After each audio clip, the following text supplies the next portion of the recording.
Night, Uncut, and After Show. I'm your host, Nathan Oakley, and if you are new to this channel, or you've not done so already, then be sure to subscribe, hit the bell notification icon and join button if you'd like to become a Nathan Oakley 1980 channel member and keep up to date with the Flat Earth debate. If you would like to support the channel, there is a super chat that runs alongside each of these shows while they premiere, and there's also a Ko-Fi, Patreon, crypto, and thanks button in the info box below the video. Speaking of Patreons, I'm going to do a quick shout out to all of you who do support me on Patreon.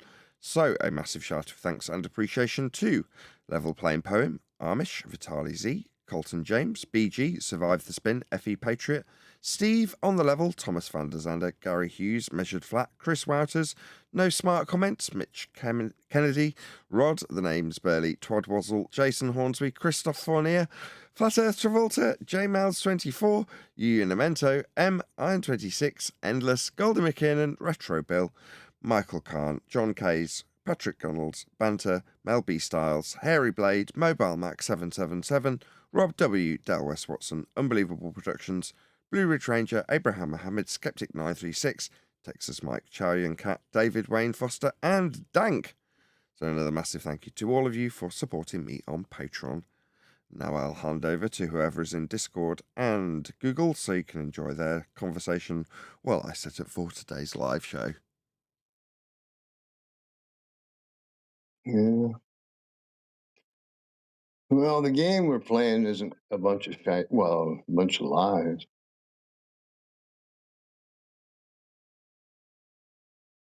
I was talking about the experiment, quote unquote.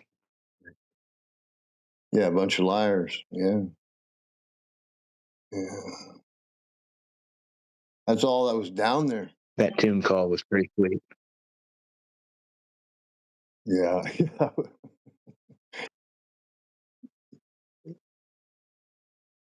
Like I thought it was a recording, and we were just going over something that we had already previously heard, and then I realized, oh, this is live. It made it so much better.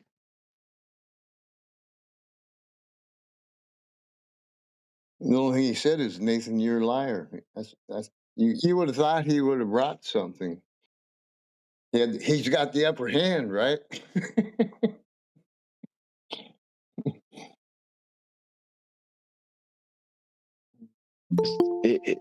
It's the same thing. Like he came like last time with this idea that he could like trump you and like make you feel bad, belittle you, and then it just turned around because he can't help but start getting hot at even just the slightest like mention of the fact that he needed a flat Earth for that.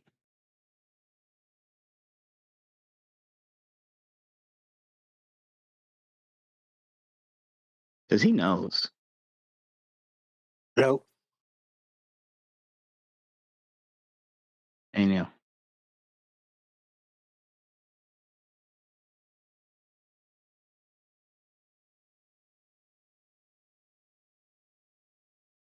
Get ready, Nathan. They're all going to be coming in after you now. Yeah, right. Just like June yesterday. Yeah, they've got everything, don't they? Yeah. Yeah, Stevie, that's what look, Stevie, you know the deal. They think they got some sort of victory and they're going to be coming in, and that's just what they wanted. And dummies like Whitson and Jaron, they were just pawns in the game they were playing. Yeah. Why do you think? That's right, why do you think Nathan never got a formal invitation? You don't think that's by design? There was nobody with credibility there. The whole thing is a joke. There was nobody with credibility there. That's what I'm saying. Yeah, exactly right. Correct. Exactly right.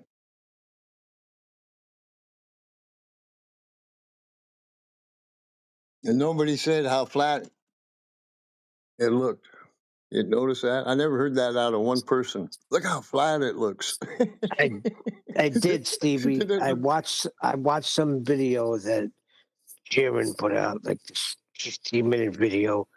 Him and the dummy Witsit, which I'm telling you, they're going to be ballers soon. He was answering his chat, telling them, look, maybe you can figure it out, but this is, it don't work in a flat earth model, so I don't know what we're going to do. Him and Witsit are looking out at the expanse of space, and they're like, but it looks so flat. Yeah, it looks so flat. It even looked flat when we were flying in.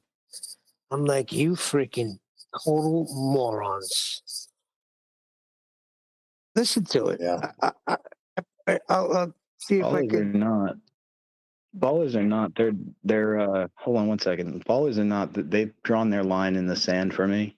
Like, there's nothing that they could do from here on that would make me feel like they're serious or I should take them seriously. I don't worry about them anymore. Oh, I'm glad that you're finally drawing your line now. That line's been drawn a long time ago for me. Netflix, now this? I guess I mean the line that, I know what you're saying. I'm breaking these chops. yeah, I guess I meant the line that for my care to hear about them, my care to pay attention to anything they do.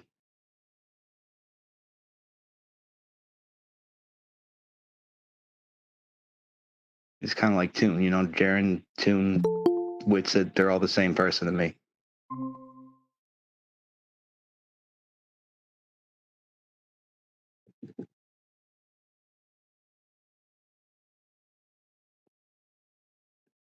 Flat Earth is the easiest thing to see. But I mean, keep The your rest of it. psychological operation. What was that, Stevie? My bad, Steve. Oh, I was saying flat Earth is the easiest thing to see. It's the rest of the deception that even a lot of flat earthers don't like to explode or admit to.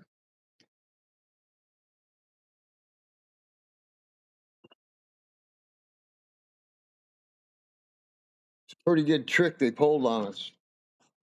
So you don't want to just stop with one, The truth has been hidden.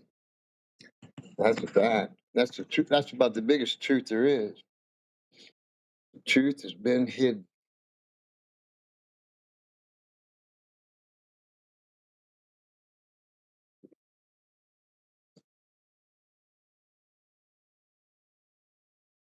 No, they show you cartoon after cartoon and your whole life. And I think that's one of the biggest cons is they show you cartoons when you're a child, and some of these people have a hard time deciphering between the two when you get older. So they still watch a trick. Now you're getting into the really tricky stuff with the AI or whatever. You don't know what you're looking at. You sure as hell can't believe anything out of mainstream.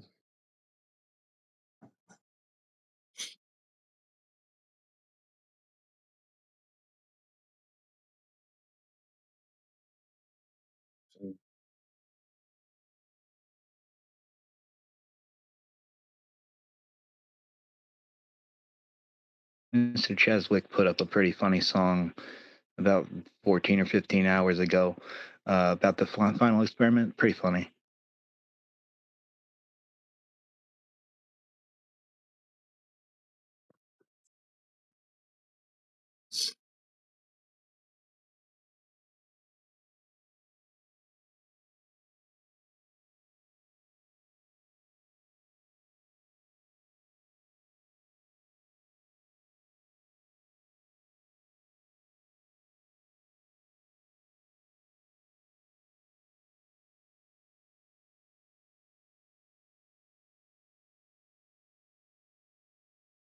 Now, if it is true, they went down there and, hey, this is true, which doesn't make it ball. We already know that. But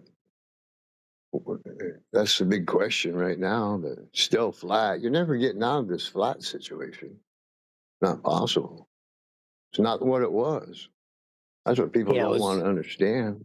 I was watching a video and talking about, did we get to hide that mountain? I'm like, do they even realize things everything that comes out of their mouth? They need a flat Earth for. Why are they not putting these things together?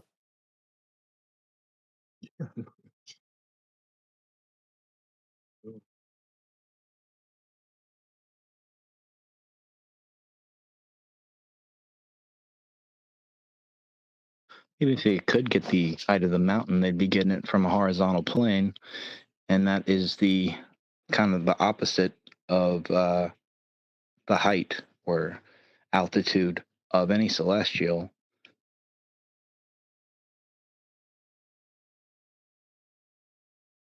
The actual height in stars, of course.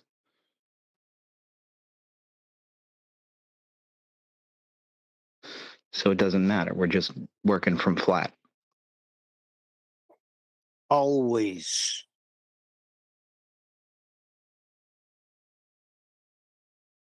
Flat and liars.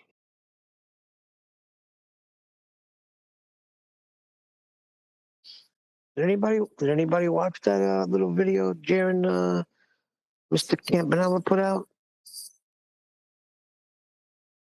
I watched quite a bit of footage, Neil. I'm not sure which one. John.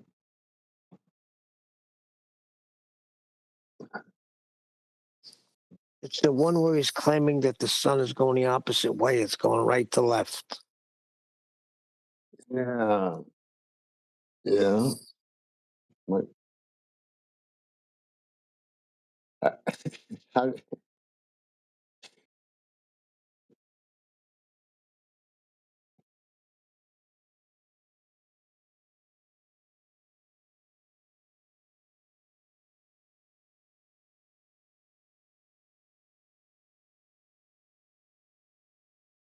Did he turn his body? I don't know what he did.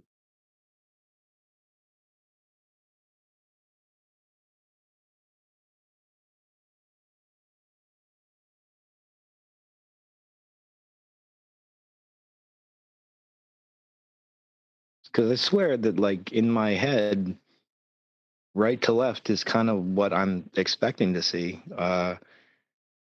Yeah, as the stars, or I mean, as the sun goes by through the day.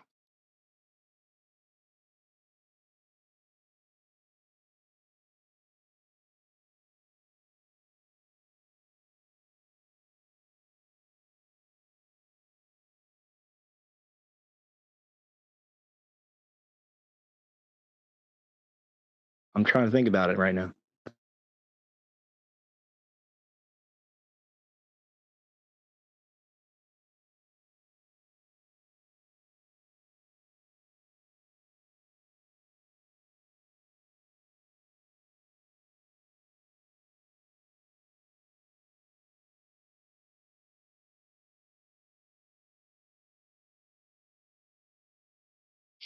You So said, what's up, Eli? What's up, Discord?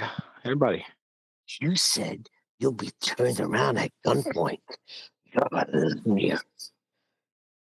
You said there is no 24-hour sun.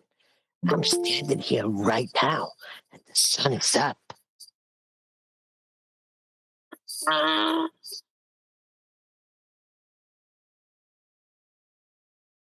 It's like Bevite arguments. You said this.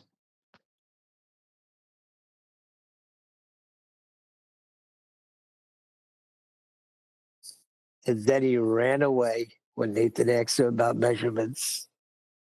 Ran away like a little coward.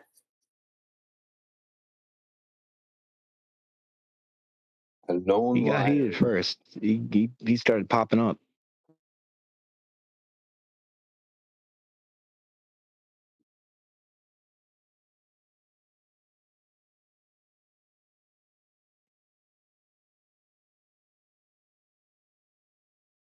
Reminded me of that Alex Stein, quote unquote, debate between him and Toon, and all it took was, what about photos? Have you ever seen photos? And Toon just starts going.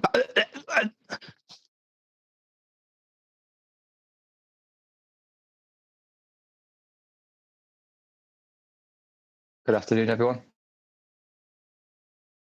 Morning. There you go.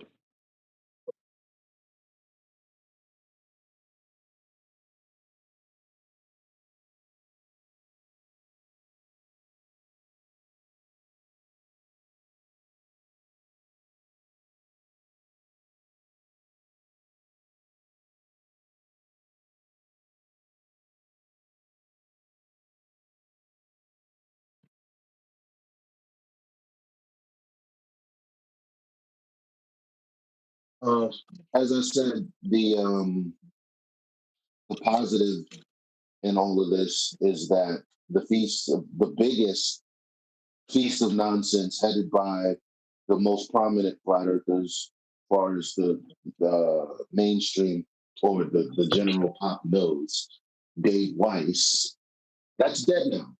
He's out of the way. We can move forward. He should be. No, he is. There's nothing to talk about. His app is dead. You know, this whole idea I that agree. we have to argue about an ice ring is dead. Someone asking me about the South, this, that, all that's dead. I don't have to answer that, but you already know the answer. There's a 24-hour Sunday. Now, let's talk about how the Earth is measured flat. Since we don't have to talk about Antarctica, since we don't have to talk about the AE map, since we don't have to talk about any claims that I actually didn't make, how about we talk about the most important thing on the table? What you're saying, Eli, is absolutely nothing will change for us. No, I'm saying Correct. things may be even smoother than butter for us. It might even be better, is what I'm saying. Because I don't know if you heard, but what I was Stronger. saying was AE and all of the feast of nonsense that comes with that is dead. They're out of the way. That was my point.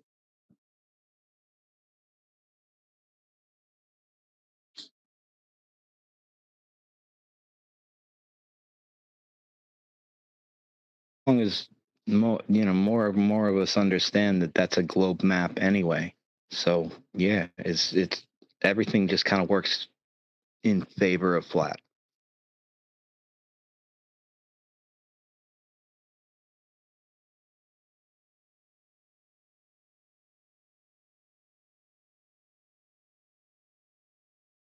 No, we got to go back to the drawing board. Oh boy, No, we don't. What are you talking about? I'm being sarcastic. I watched the video. That's what Jerry was saying. People in chat, yeah. he's That's answering what them Witcher saying, said. But this "Oh, is what we're whatever, talking same about. thing." This is the part we're trying to elucidate about the affirming the consequence. Because the only reason that there were two things, the globe versus the globe, AE edition, right? That was funny. Is because there was a whole entire camp, right? Feeding into the feast of nonsense. Dave Weiss in his app, probably somewhere at the top of that, right? So the whole thing is, what was my point? I don't know. Use your words. Talking about the affirmative consequence, and they were saying how they got to Right. go back to the drawing board. Right. You don't have to go back to the drawing board.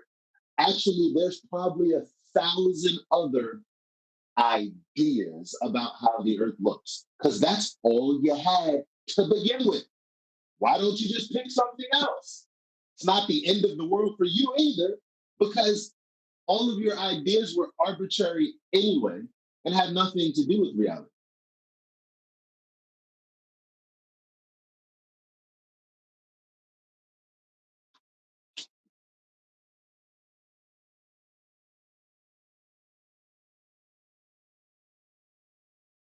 You know what, though, Neil? I will mention that there are a lot of people that fought against me to say that the sun circled the earth like in the AE projection, because that's what it says in the Bible. So I'm kind of looking to see how that conversation unfolds. Yeah, circuit of the sun. Yeah, it talks about it in the Psalms actually as well.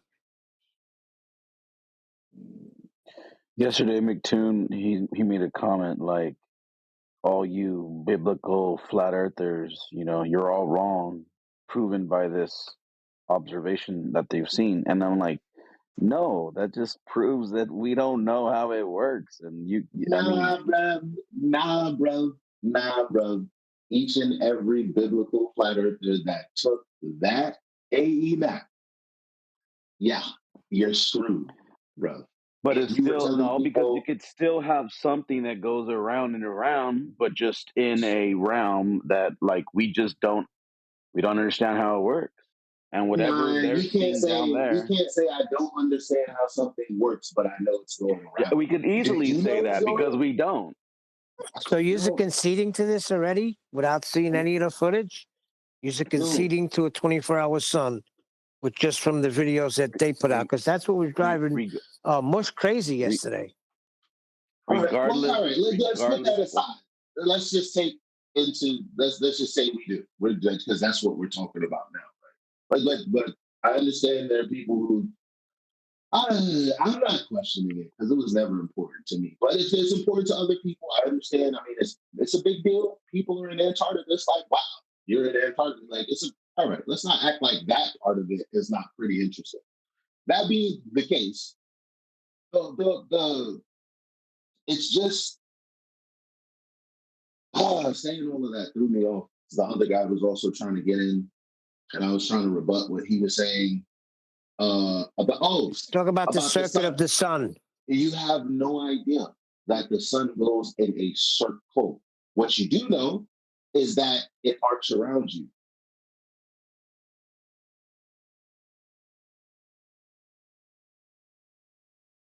That's the problem.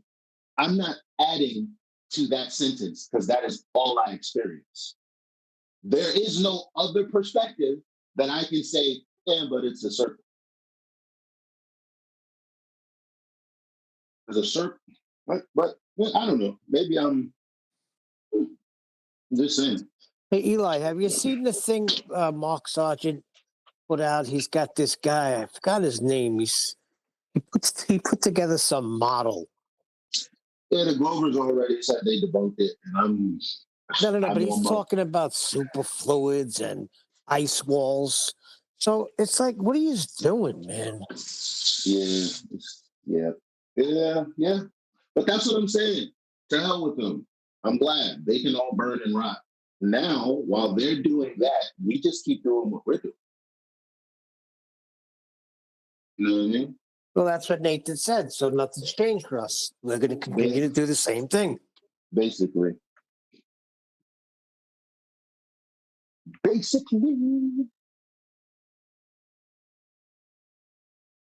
Yeah, no matter what they saw down there, it still doesn't change the fact that it's measured, treated, and observed as flat, hands down. How are you? Good morning. Shambhala. Good morning. What does that mean? What's Shambhala? It's a cavern in Antarctica, at least. Oh, okay. Well, Shambhala to you too. Are you all doing any depressed souls here? You need a bit of copium after the Antarctic expedition? Who's in Discord? I'm so depressed I had to listen to that Dune phone call 4 times. You had to listen to Toon tuning into us 4 times. What, and running away when asked about measurements? That's what the flat It was earthers fun. sound like, though. The flat earthers. Okay. Matter of fact, let me just make it clear. Watching Witsit stream or going into Flat Earth Awakenings and looking at the stream from there, or watching Jern stream, there's a difference in the level of excitement. And I'm going to tell you probably why that is. Even, speculation, of course. It's because the flat earthers already knew what they knew before they got there. There's nothing special other than if they're not trying to look at the horizon and other landmarks to say, another black swan, which I wouldn't be doing because it's cold as hell. So it's like all this stuff I could have really did, in Sacramento or something. Like, why am I here? But Glovers are like, oh my God, amazing. It's like Christmas, 24-hour sun, it's a globe. Oh, you know? So yeah, it'd have been cool to see no 24-hour sun, but I can understand you're bored, you're cold, there's kind of no reason you went, and people are gonna piss on you and tell you should be a Glober. This is a sucky experience. I hope you drink it with a nice warm glass of milk going Yeah. down. Ideally, they'd have understood what science is and decried it for its lack of validity and empiricism because it's not an experiment. Ideally, they'd have understood that the journey down there and all measurements, surveys, mapping, the flights, any boat trip, they're all flat. Now, if they'd have known that, obviously the trip would have been surplus to requirements and they could have saved themselves the embarrassment. Oh well. In terms of what happens here, it makes absolutely no difference to us whatsoever. Hence McToon coming and going, ha, you said you'd have to be killed. There'd be armed guards stopping you getting there. What about the measurements you made of a flat Earth? I've got a skedaddle. Got a son to watch. But Nathan, that's the frustrating part. You hear them, him and Whitsitt talking, saying, but it looks so flat when we're flying here. And as they're standing on the snow, they're looking out and they're saying, oh God, but look how flat it looks. I mean, are they really that clueless? They don't have anything else to lean on. Here's a map, actually a globe projection. That's how the world is. Oh, it looks really flat. Well, okay, we had that standard many years ago. Now we know how it's measured. Now we've got the back story of how the globe comes to fruition with those flat Earth measurements. So does it make any difference to us? No. Were we trying to claim we knew what the stars were? No. Were we putting them in little models above azimuthal equidistant projections? No. But there's quite a few people who made a few quid out of doing that, didn't they? Oh, what a shame they misled everybody. Everybody must think Dave Weiss is a complete charlatan at this point. What do you know? Yeah, well, I mean, I took several individuals, we won't name any names specifically, to one side and said, what are you doing? We know this doesn't work. You go, oh, I use it as a tool. A tool what? To show people how wrong you are? Because that's all that's going to happen as a consequence of this now, isn't it? I don't have that affliction. As Toon found out when I grinned at him and asked him, how's it measured? And he ran. See, that's a good point. Like someone being peeved off, right? Because they feel like you're hating on them. We tried to tell Dave Weiss, look, we like what you're doing with all of the interviews and stuff, but this your app, bro.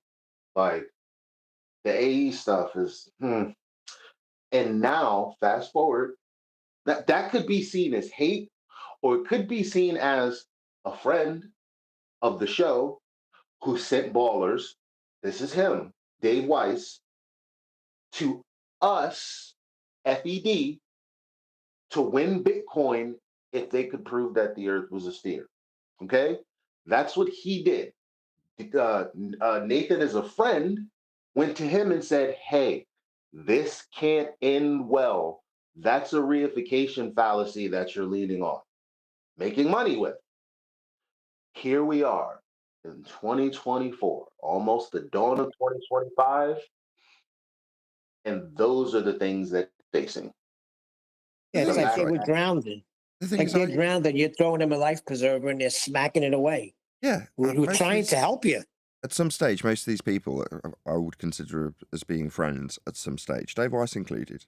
So yeah, it really, I've said it before and I'll say it now, it really hurts when it's the people on your own side that stab you in the back. Yeah? So in the case of Dave Weiss, I've attempted to take him through what science is, and he's told me how wonderful his big boat that he bought was. That's what he's done. Okay, fine. Why you decry me and sit by people who claim I'm a scammer because I describe what science is? The same people who are now leaving Dave Weiss in a position where he's got to apologise for his app. Oh, well, there you go. That's how it goes, isn't it? What do you know? It doesn't make any difference to us. And that could have been mitigated for long ago. But it hasn't been. We've been ignored, chastised, called scammers. That's what's actually happened. Now that they've been and gone from Antarctica, I wake up and go, oh no, what am I going to do? Stress. I've got to stream and talk about the Earth being measured flat, demonstrably, provably flat. No, I've got no concern. Anybody who comes here starts telling me, oh, there's a sun in Antarctica. Yeah, there is, isn't there? Yeah, I saw that too. Should we talk about Earth measurements now? Because that's not the Earth. That light in the sky, in terms of how Earth is measured, it's flat. Now let's see what you've got to suggest that your reification of an antipodal assumption when viewing a light proves we're on a ball with some measurements. Let's see how you get on. Yeah, I'll still win. As a flat earther, I'll still take this tone with anybody who comes before me and tells me otherwise. You can't do that if you're on the True Earth, Ethereum, azimuthal equidistant, basically the Globebusters, Dave Weiss, Jeranism and Witsit crew. Yeah, the popular flat earthers, let's call them. The ones who are so very, very, very wrong and are now going to hold their head in shame. Me, I don't have to have that affliction. Yeah? I don't have to have my head in shame. Because we've been telling them the same thing for years, haven't we? Yeah? And what did they do to thank us for the information they rejected? Oh, they called us scammers, didn't they? Yeah? Well, what do you know? Yes. So And if get you're... their names correct. Molari and Scurvy. That's the crew over there. Well, we're not scammers. We're the ones educating the audience with facts about things like science and measurements. And we actually present them with them. And the people who leave here with those arguments win and will continue to do so as flat earthers. Don't believe me? Oh, right, you think you won something with that sun observation, did you? Come and tell me all about it and see how you get on. You'll convert me back to the ball, won't you? Yeah? Well, maybe. Unless I've got something that can counter it, like bleeding measurements of Earth. You're never going to trump what we have, ever. Ask Well, that's why Toon. Toon ran. Yeah, ask Toon. Did he trump me with his light? No, he didn't. Because he's measured Earth flat too, hasn't he, McToon? And when I asked him about that, for the 100th time, not just a coin of phrase, no, not just me using clever words to sound like I've asked him over and over again when it's 3 or 4 times, I have literally asked Toon about his flat Earth measurements he utilised 100 times. He'll never have a response, ever. What's he going to do? Tell me he didn't measure Earth flat? Yeah, he did. That's why he's still losing sleep. That's why he's so angry with me. That's why he feels the need to join my live stream when he's in Antarctica. It's not even enough for the Globers that are down there when it's happening. He still felt the need to come and tell me, didn't he? And did it make any difference? Or did I slam that shit to the floor with measurements that Toon himself made? Nothing changed for us. So, spread the word if you are one of the lucky few who made your way here having not been poisoned by the scum flat earthers who led you astray. Then share this show with others that might have also been told that we're scammers here. No, we're the ones winning with arguments that don't get crapped on by some dodgy pasta fraudster.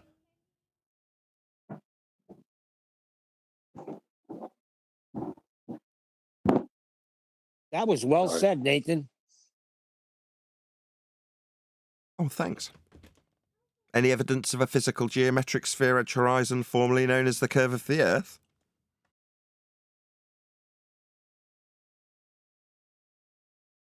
No, still dealt with in 2024. Was it McToon that sat with Jeren and told him about tangent points in respect to this discussion? Was it Toon?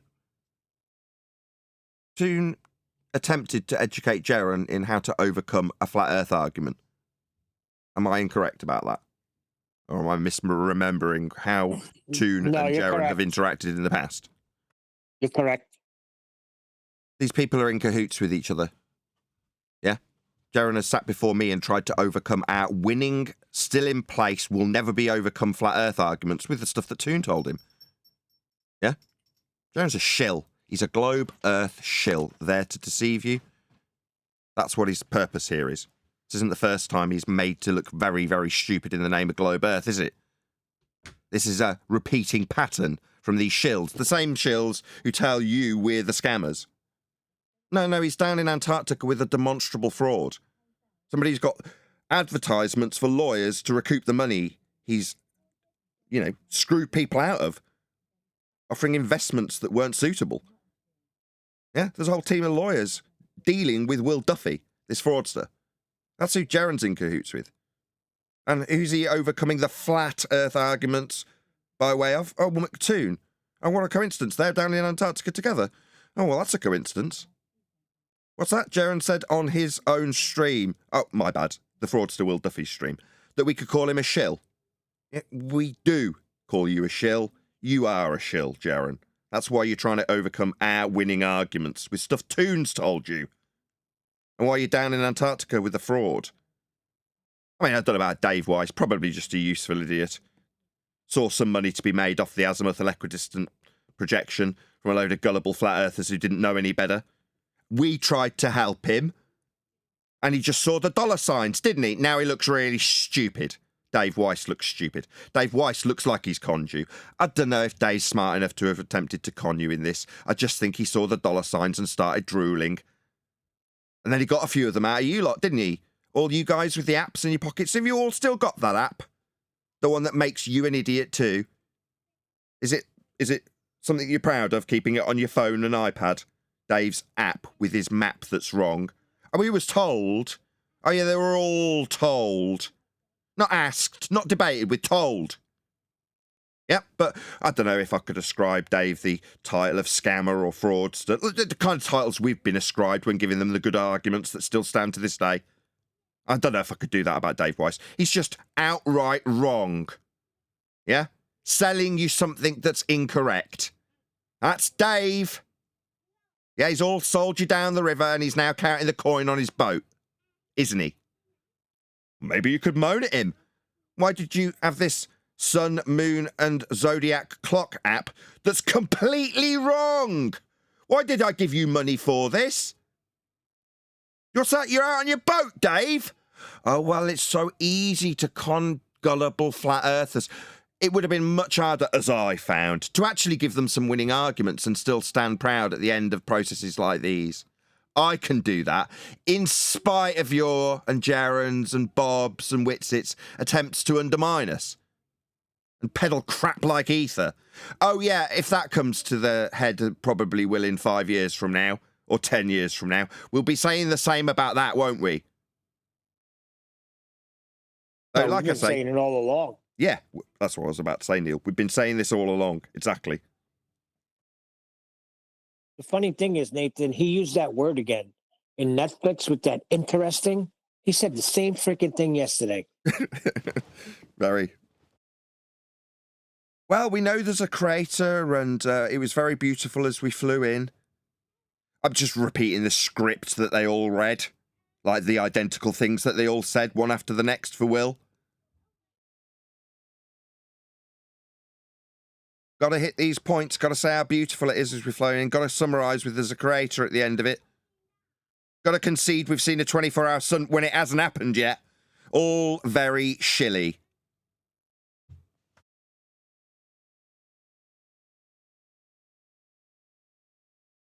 Nevertheless, I guess we'll analyse the footage, scrutinise that which is inconsequential to us who know it's flat. Not believe, no. Made no difference. Made no difference. I could cover it while it was occurring. Made no difference to me whatsoever. Still managed to shove McToon against the wall for a live audience at the end of the process. Right in the face of him telling me, you're standing there watching it. Oh, that's lovely. I'll concede to it. After listening back, it sounded like I conceded to lying. Absolutely not. I'll concede there's a 24-hour sun. What about the Earth measurements, though? The sun? Oh, okay, I'm a flat earther. Did you think I was a flat sunner? No, definitely not. Not an Ethereum, not a flat sunner.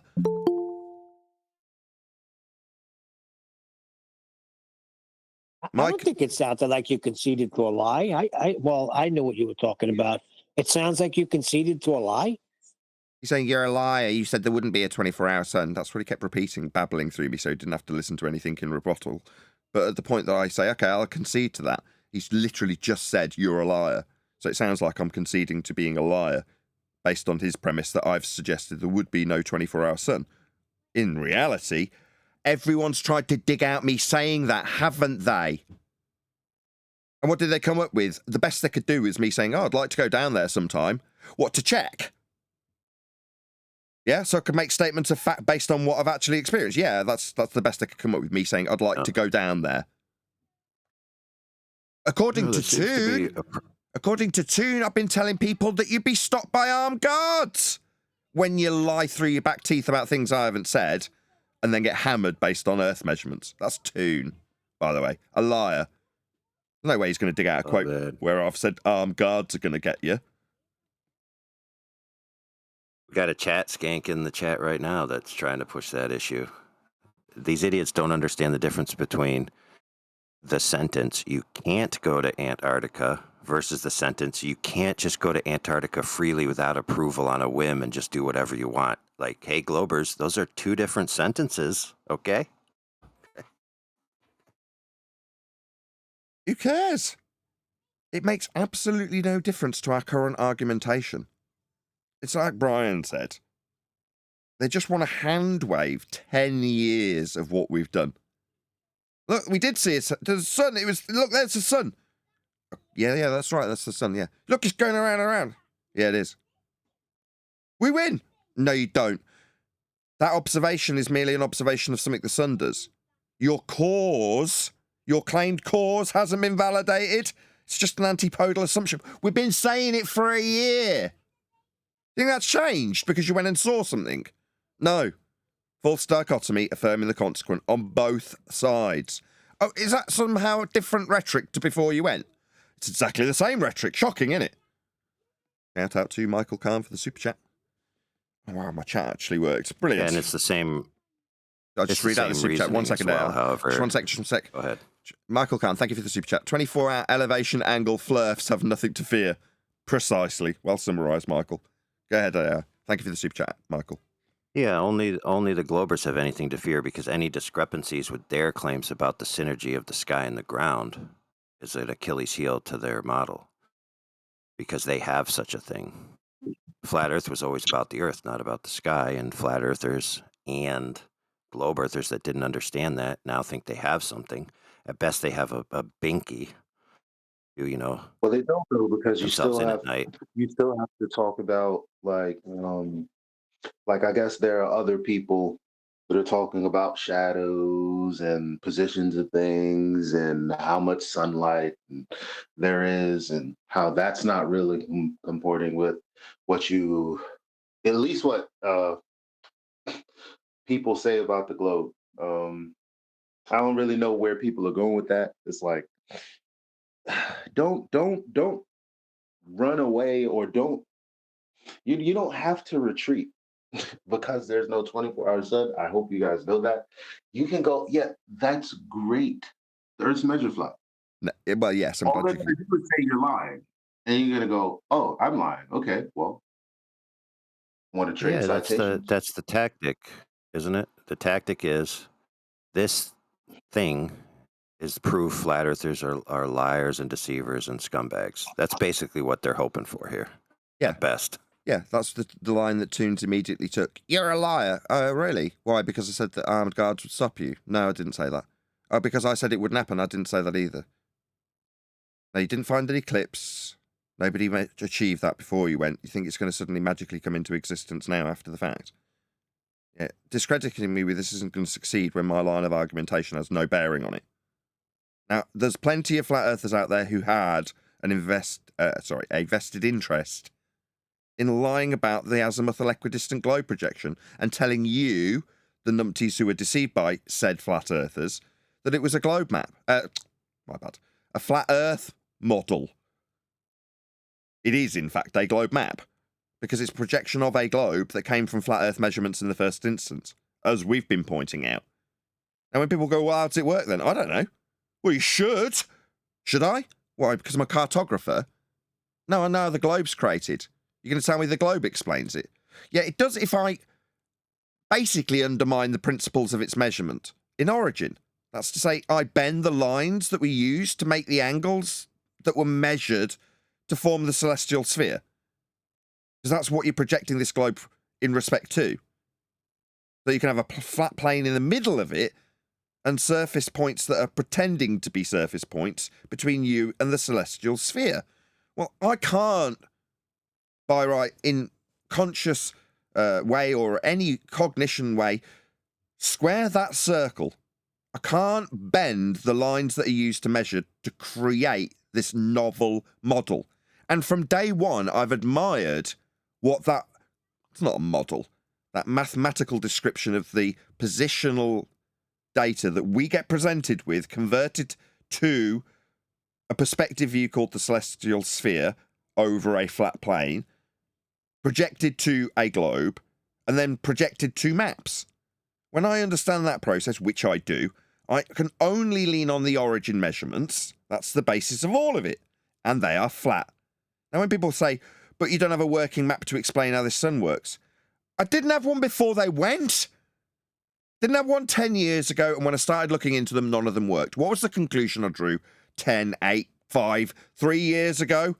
Yet, shockingly, there's a deception. They want you to believe you're on a globe.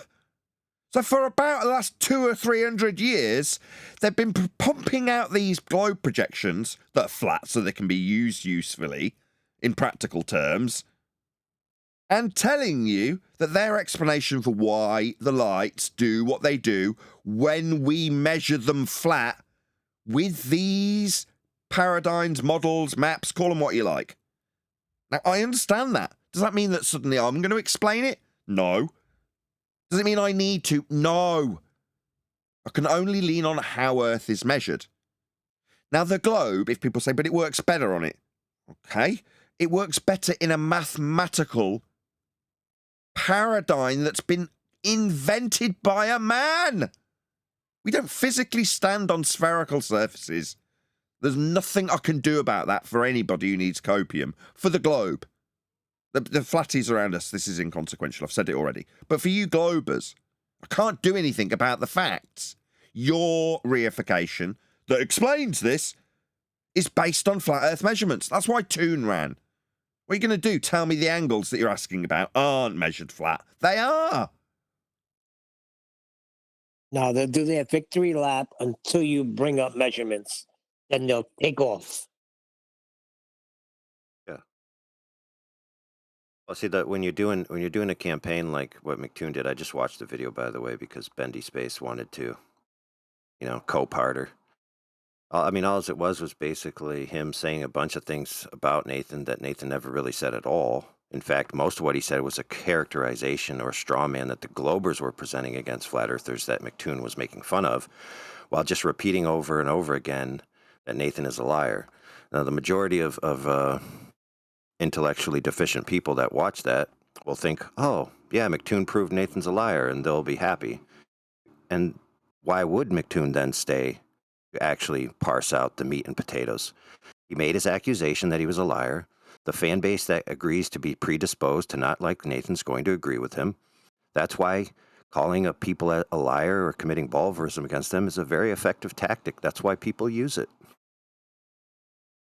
Yeah, in the face of being called a liar, which I can cope with, and as you say, the people who are going to believe a chanting fool saying, you're a liar, you're a liar, you're a liar, you said people would be shot if they went down there. Okay, go and find me.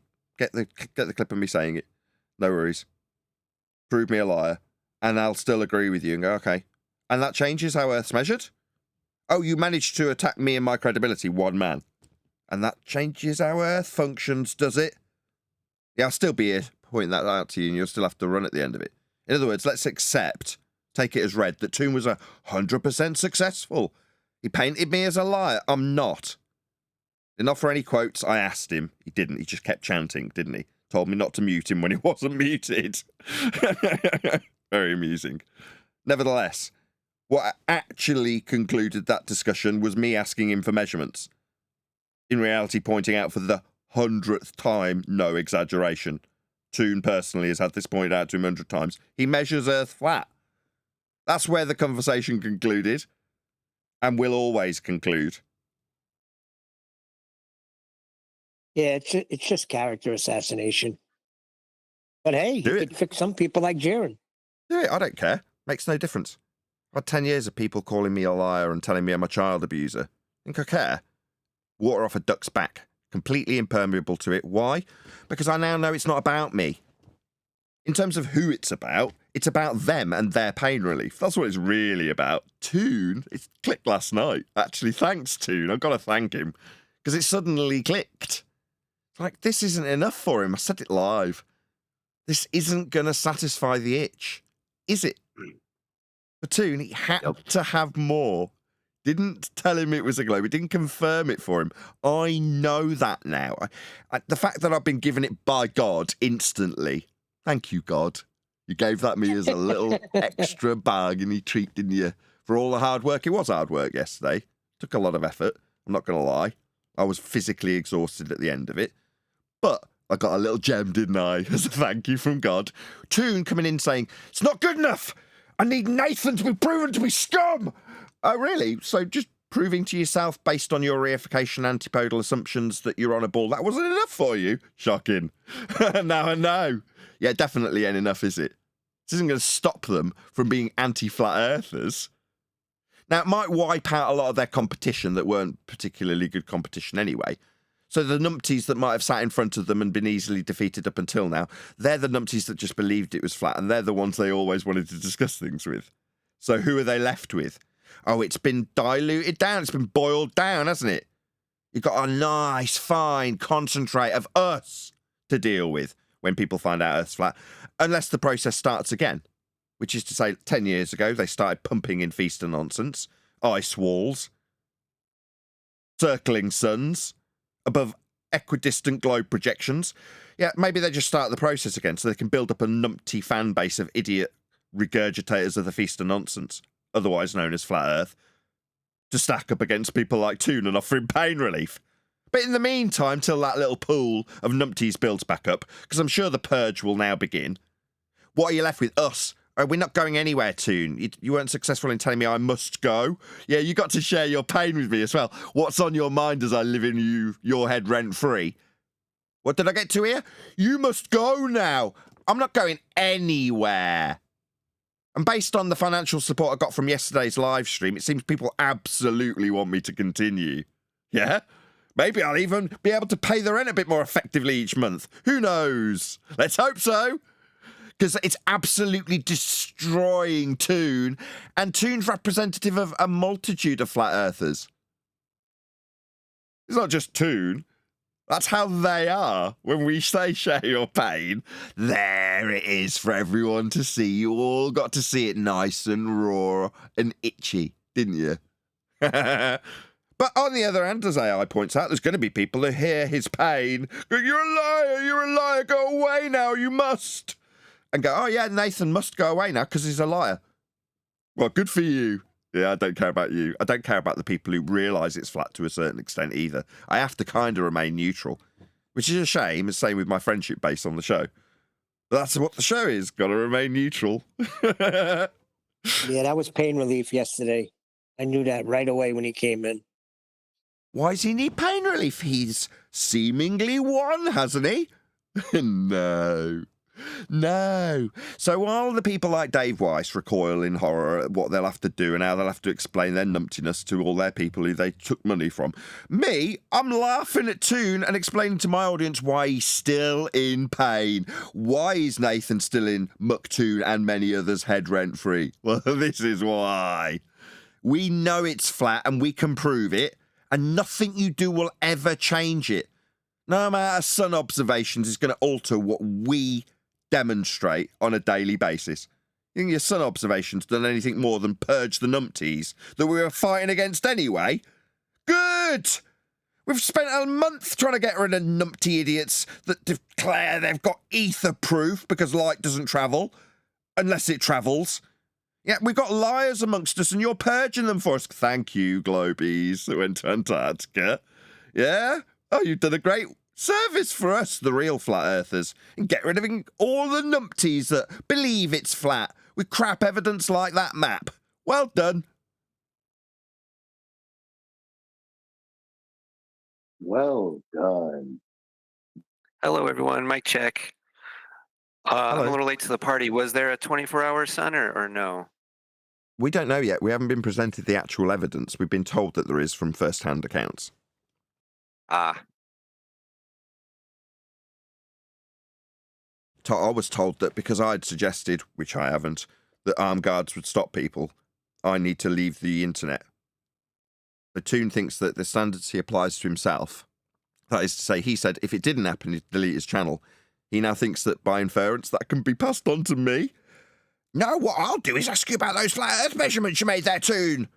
And I'll keep counting them off.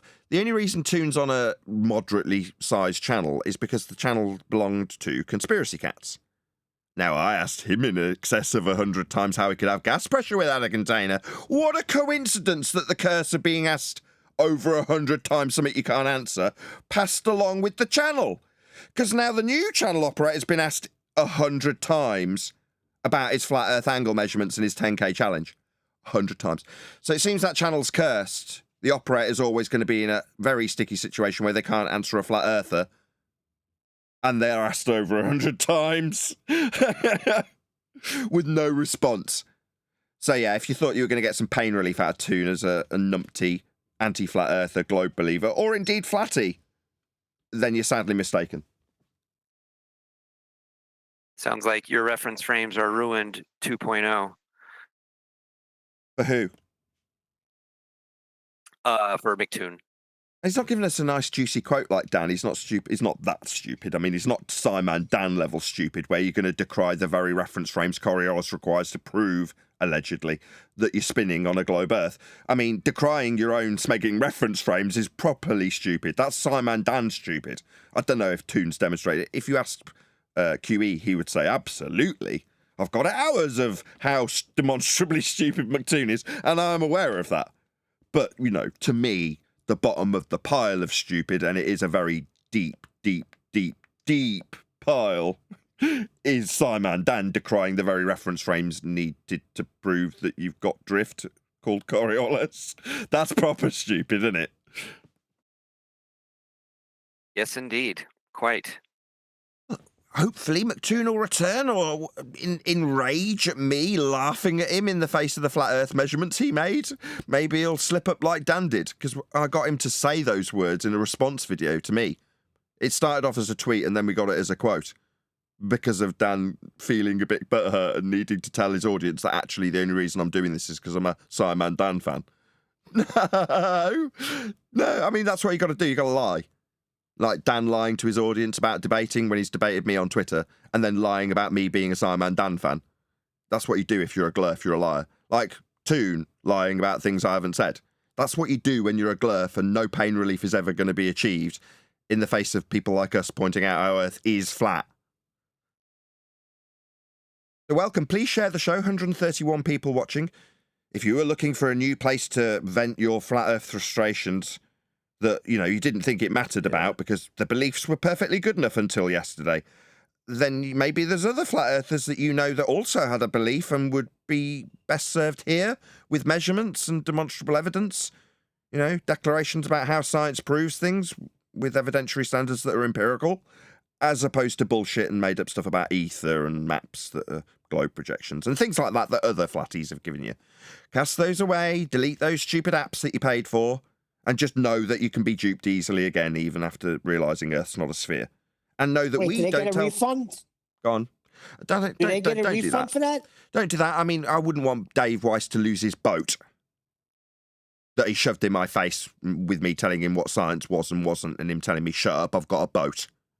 With all the money the numpties gave me for the map that I sold them. Yeah, I wouldn't want him to lose that. So let's not talk about Dave Weiss and refunds people might ask as they delete that app en masse. Hey, you want to hear a crazy story about that, Nathan? So Feel free. way back when you first started it, right? Like when you first created that app, I had downloaded it because I was like showing people like, oh, check this out, it's pretty cool, and it was free back then. You didn't have to pay for it.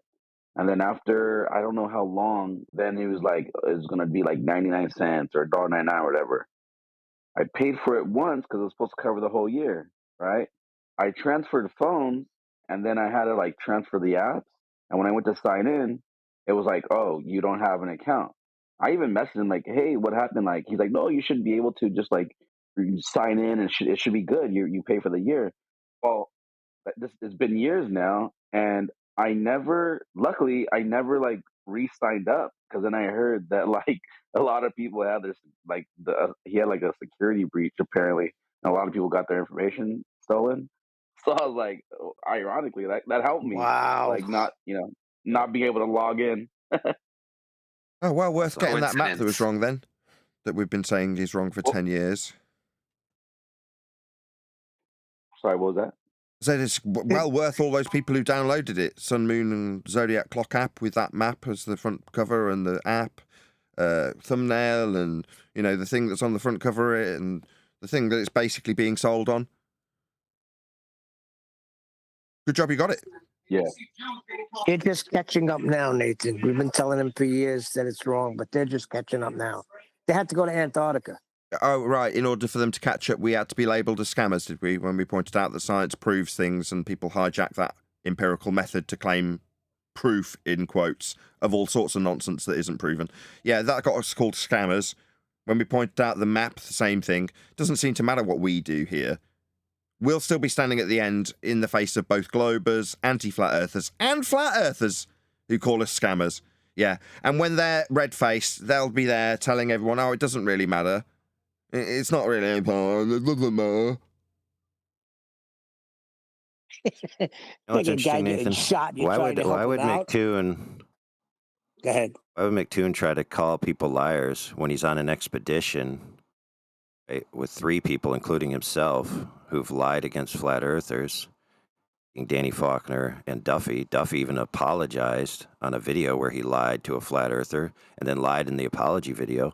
Yep. Why would any of them care about whether people are lying or not? Because according to Duffy, lying and deceiving isn't even inherently immoral. So what's wrong with it? Yeah, there you go. Exactly. But like I say, there's a good chance that the surface level regurgitators will remove themselves from the subject when they realise that their weak-ass arguments aren't worth anything anymore. You'll only take one person Absolute to go, desperation.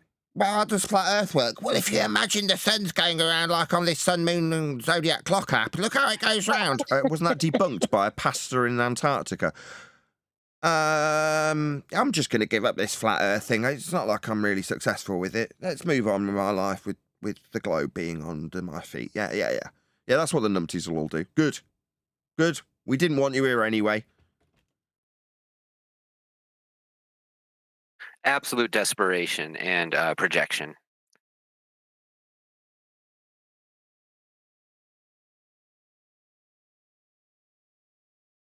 Thank you. They look so dejected, though. Who did? Jared and Whitsitt, from the videos I saw, they look so defeated, like their countenance is fallen. It's over. We got to go back to the drawing board. Well, we don't. They might have to. And I think that could potentially be the whole purpose of their being here. That is to say, they're here to gather up a whole bunch of people and then just make them all despondent, just like Tiger Dan did 10 years ago. There's going to be a whole bunch of people who have no idea who Tiger Dan was. Oh, what do you know? Tiger Dan did all the same things, rounded up a whole bunch of people, told them to invest their trust in the AE map that he was building, and then showed how it failed the flight. Therefore, Earth's a globe. And then he buggered off never to be seen again. Oh, well, maybe Jaron will bugger off to be never seen again, having gone, oh no, what do we do now?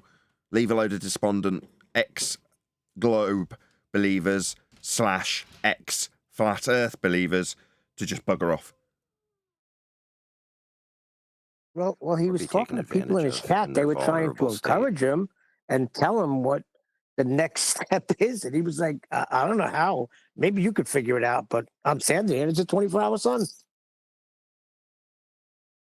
Well, there's 142 people watching this show, so presumably some of you have made your way from anti-flat earthism or globism or flat Earth belief to us, because we've got increased numbers, so very appreciative of all the 142 people watching. Please share the show if you've not done so already. 2 clicks, and you can put it on your favourite social media platform like Bebo or MySpace, or whatever it is you use. So click that share button, whatever you're currently using will appear, and you'll know how to do it from there. It's like 2 clicks. Click, click, click. Please share the show.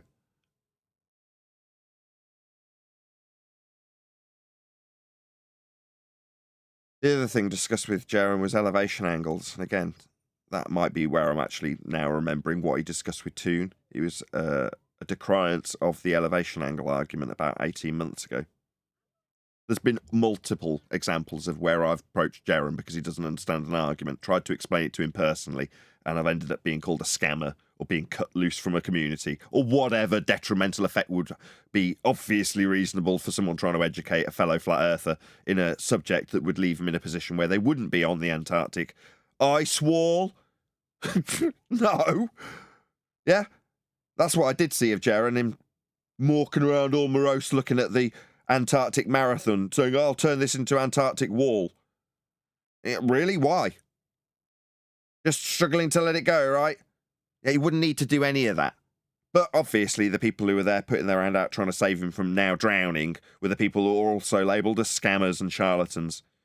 No, it turns out you're the scammer and charlatan, as you've said, Jaron, right? Yeah, everyone who listened to him telling, oh, these people are scumbags, they're scamming you. Well, why would Jaron be front of a camera looking like seriously morose? Going, well, if you call me a shill, you call me a shill. Yeah, okay, you're a shill. But hopefully the people who saw that happen have found their way to us, and you'll now know Earth's measured flat. And anybody who questions you on the nature of Earth, you'll be able to put that to them in a concise way and get on with your day without any guilt, without any concern that you're going to be made to look like a stupid idiot. Like, you feel like it's justified when they laugh at you and tell you that you're obviously stupid for thinking and believing Earth's flat. No, you'll just shove some measurement in front of them of Earth. And then go, there you go. That's how I know it's flat. How does your ball get measured? And then when they offer you something for their ball belief, they'll be giving you a flat Earth measurement and you'll be pointing that out to them. That's if you've come here. Well, they missed the opportunity. They could have been mocking them the whole flight in. Yeah. That's why that's the reality. It's social. They're in there with a load of numpties that are saying, we know it's going to be a 24-hour sun, you're idiots, and fighting with them. From what I gleamed, you got Whitsitt and McToon in an argy-bargy before they've even left. So they're going to be miserable. And then when they're proven to be wrong, their model, their map, their oh-so-holy globe projection AE map fails miserably on its arse. Suddenly it's, oh no, it's been miserable down here. You call me a shill if you want. Oh my God. If you'd have only listened. Yeah, then you'd be cheery like me. Me, I made about £100 yesterday from the stream. I'm elated because it makes all the difference when you're super poor. Because quite frequently your compadres on your own side tell your own audience to bugger off and allude to you being a scammer. Kind of similar stuff that McToon was trying to do yesterday. I mean, I still took my victory, didn't I? Yeah, and everyone who knew it was a flat Earth cheered me on, as I did. No one was cheering Jaron yesterday. No one was cheering Dave. I mean, people were figuring out whether or not they want refunds from him, it sounds like. That's all I keep hearing when Dave comes up. Should I ask him for a refund? Why? He might lose his boat! The one he shoved in my face last time I tried to educate him.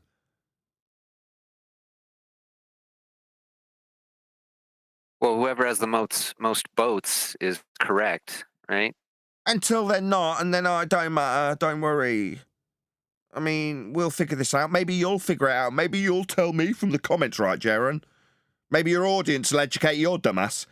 No, people come to me as an audience member expecting what I put and title the video as education. And they absolutely get it from me and the people around me. Not from you. I mean, they'll just get deceived. Maybe conned out of $5. Yeah? Call me a scammer. What do you know? It turns out it was you all along, wasn't it, Jaron? You and Whitsitt and Dave and all of you scammers. As the globe Earth has proved, you morose guy looking down that camera with your hoodie tied all up so no one can see your shameful face. Me, I'd have been running around naked. Go, we measured it flat on the way here. I'd have been laughing at them. That's what they could have did. They had that opportunity to say, we're flying. Did you hear about pitch data? In the Nope. interest of balance, though, I will You know say what's something else, crazy? right? When you're on the losing side, and I said this yesterday on the live stream I did yesterday, right? It's exhausting. I've been a rep. I've done that. Not that journey, but the kind of journey they've done, where you're here, there, and everywhere on all sorts of different horrible flights, sat in a fart can in the sky. It was miserable and exhausting. So you get there, and then you've got to stay up for 24 hours, which I hope somebody actually did. Toon said he did, and then said that he went in shifts. Again, it seemed like he lied. Did you stay up for 24 hours? Yes. Okay. Who else stayed up for 24 hours? Well, we took it in shifts. Sounds like you didn't stay up for 24 hours, you liar. But there we go. I mean, that's a different story. I'm not going to be called a conspiratard. I'll air that on a stream where it's happening, because it's happening. Now we'll just look at the footage, and we'll take it from there. So far, we've got first-hand testimony. That trumps Shortman, by the way. There's multiple first-hand testimonies. I've been involved in enough actual legal cases to know the standards if it came to a point of law. Their word versus your word, Shortman. Sorry, Robert. But yes, I appreciate your first-hand testimony. But if somebody was going to look on the balance of probability at this point, multiple first-hand testimonies that say we saw it for 24 hours trumps Robert Shortman's first-hand testimony. By the way, that's not me saying that you'd be stopped at gunpoint. That's me having had information in regards to this subject matter 10 years ago and assessing it based on probability against the testimony I got from Toon. Because what was it I asked him? Did you observe it for 24 hours? Did you stay awake? Half of the answer might have been a lie. We'll find out if he actually went to sleep or not. He said he didn't, but then said he went in shifts. There was many of them. Seemed very Weasley, like a liar. Oh, he walked it back. Technically a logical And that's a problem lie? with that. Go on, AI. Let's say, for instance, that there has been testimony in the past that people who were present at certain times of year didn't see the 24-hour sun. Does that mean that they're wrong because people in the present today see the 24-hour sun? No, unless you assume retroactive continuity. So in other words, if I validate that there's a car in my garage in the present and somebody else says 10 days ago the car wasn't in the garage, those aren't conflicting testimonies. If your testimony is of what you saw that day, and Robert Shortman is correct, then that would be very deleterious to the globe model. So they would have you ignore what he saw and base it all about what they're seeing in the present. For example, it may be the case that the cycle of the sun, according to what the globers think it's going to do, has a greater periodicity than they thought it would, right? Which would be an error in their model. So it's not simply the case that if Robert Shortman said, you know what, I didn't see any 24-hour sun, that's not necessarily contradicted by somebody in the present saying, I see a 24-hour sun today. Because rest assured, they can't go back to when Robert Shortman was there and see whether he did or did not see the sun. Yeah, I absolutely agree. I love your turn of phrase as well. Retroactive. What was the other bit that you said? That was beautiful. Retroactive continuity. Retroactive continuity, it's like silk. Yes, absolutely correct. I was talking in absolute terms. So yes, if in the present I say there is not, that absolute statement can be undone if, notwithstanding retroactive continuity, they observed it in the present. So yeah, I completely agree with you. It doesn't alter him. I'm saying that in terms of, I'm putting it in a scenario where there is literally in the present Robert Shortman on the stand today, in my example. Therefore, in terms of absolutes, if we say there is not this occurrence, then you can undermine it with the balance of probability based on multiple first-hand testimonies of that occurrence, in this case, 24-hour sun in Antarctica. So therefore, balance of probability kicks in. However, as has been pointed out by AI, and I completely agree, it does not alter Robert Shortman's first-hand testimony. Okay? So you're saying that these things move in cycles, there's something that's altered from then till now. That may be the case. It may be that Robert was mistaken. I don't know. He's not here to ask. When I did ask him, he didn't give me an absolute answer. He was slightly Weasley too. What do I mean by Weasley? I mean, when people aren't 100% certain, so for example, people sleep normally in a 24-hour period. So given that people sleep in a 24-hour period, and even if you're down there and you happen to have stayed up for 24 hours, you may not be observing that particular instance happen or not happen. Now, in the case of something not happening, generally speaking, people don't say, check out this thing that's not happening. You just observe what's around you, and in the case of it gets a bit darker and the sun goes away, that's just what's happening in the moment for Robert. He's not writing it down. There are certain journal entries he did actually make, but he's not explicitly detailing it in the kind of scrutiny that we've had over the last 24 hours or 48 hours, as the case may be. That's not occurring for him. So when push comes to shove and he's questioned about it, he's having to deliver his testimony with a little bit of caveat because he might be wrong. Well, I did actually go to sleep at points most of the time during the cycles. Isn't what he said, but that's the reality. So he has to caveat it to a certain degree. So if you go back and listen, I'm pushing him to give me absolutes in the interview, as is Antonio Subrats. We want him to just say, there's no 24-hour sun there. I sat there and watched it. I sat and watched it go down. That's all we want him to say. But he's like, well, I think I'd have noticed if it went behind me. That's how he phrased it. That's slightly weaselly when you actually assess it. But all I want to know is, what did you see? In any event, 2020, what are we in? 2024 still. Yes, we are. Makes no difference. Doesn't change the argumentation. It doesn't change the structure that people, men, came up with to explain some of these anomalies with lights. Yeah, we know. We also know we practically put them to functional use in terms of ground positions where you can actually be on the ground. Then the lights become useful, practically applicable to Earth and its surface. The bit we're interested in when it comes to the lights. How you can plot and navigate the ground with them. It's a flat Earth debate. All right, we just see the sun above the ground for 24 hours in this place. Yeah, we do in the north too. And? Well, that means that if I assume that the one north is antipodal from the other south, whoa. You've just given me a description of a direction that relies upon being a plane of reference. And tell me it's in the south, and then suggest that south actually something it isn't. When I make my assumptions about antipodal positioning. No, I'm just going to decry that and say, no, that's not a satisfactory explanation from you. Again, like has been the case for about, 6-7 years, it doesn't then mean that you'll get to flip the burden and demand I explain it. I don't care. Was that not clear for the last 5 years in this regard? You care about it because you get to assume antipodal positioning. Me, I point that out, then you demand that I must care or explain. I don't. I won't. I'm done. Right, so this event was billed as the definitive alleged bi-tidal experiment, right? And supposedly, some Globers are claiming already enough evidence has been given that this definitively, allegedly proves the Earth is a globe. Then if that's the case, why do we have someone in the chat of this very server we're speaking in, when asked for proof of the globe, they didn't present the 24-hour sun in Antarctica. They started talking about all the same old arguments. Little pictures with curve at the edge of the horizon, all this other stuff. It's like, wait a minute, dude. I just asked you, hey, do you have proof? This is what I asked him, Nathan. Do you have proof of the 24-hour sun from 5 years ago? And he sent me pictures of Sierra del Uni. I'm like, dude, that's not what I asked for. I thought this 24-hour sun was the coup de grace, the cherry on top. Why are you talking about anything else? Why are you giving me arguments that are 10 years old when the 24-hour sun is supposed to have put a stake through the heart of flat Earth? Maybe your position isn't as solid as you thought it was. Yes, and we're the lucky few, AI. We can do that. You can do that. Everyone here will do that and always will and has for the last however many years done exactly that. Basically ask for your evidence and see how it stacks up as actual evidence. Does it prove it or not? That's what evidence is.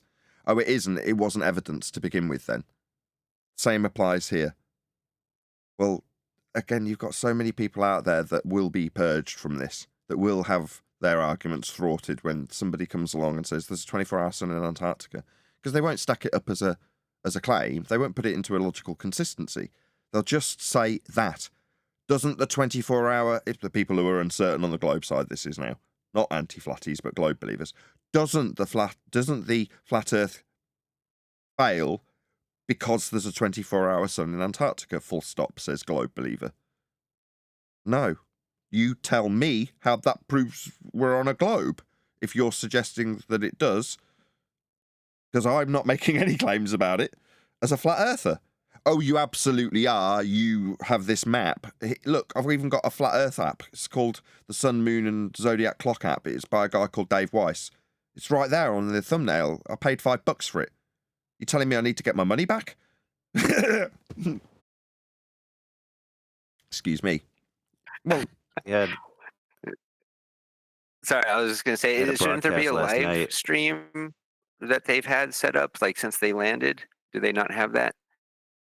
well, no, they'd done various vlogs because they were limited in terms of their upload capabilities. They've got Starlink, so I've never used Starlink per se, but my folks did use a similar system that was in existence long before Starlink because they lived in the middle of nowhere. They had no water, let alone internet. You know what I mean? Nevertheless, so I'm familiar with the process, and yeah, it's going to have its limitations. So I would imagine that the majority of the lion's share of bandwidth is going to be taken up by Duffy himself, and he's going to give his high quality live streams, but everyone else will get to utilize that in a limited capacity at certain points, I would have imagined. So whether or not it was just left running so that you could just broadcast a 24-hour live stream like I did from G Plus when we were tracking the sun on Flat Earth live is potentially unreasonable to suggest that Starlink could do that. Although, as I say, I don't actually know the capabilities. I'm just reasonably tech-minded and have some tiny experience with a similar system.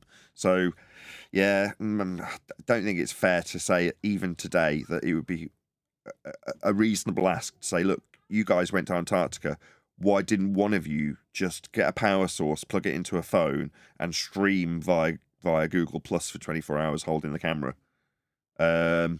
Maybe in 10 years that would be a reasonable ask, but today I don't think so. Getting really good upload, quality because they've, sat for an hour or managed to stream of a certain bit rate, that for me is good enough to say that, okay, I'm happy to say they've been down there, and unless there's a absolutely enormous conspiracy that I definitely wouldn't even want to postulate, then you've got to really stretch to deny what they've claimed so far.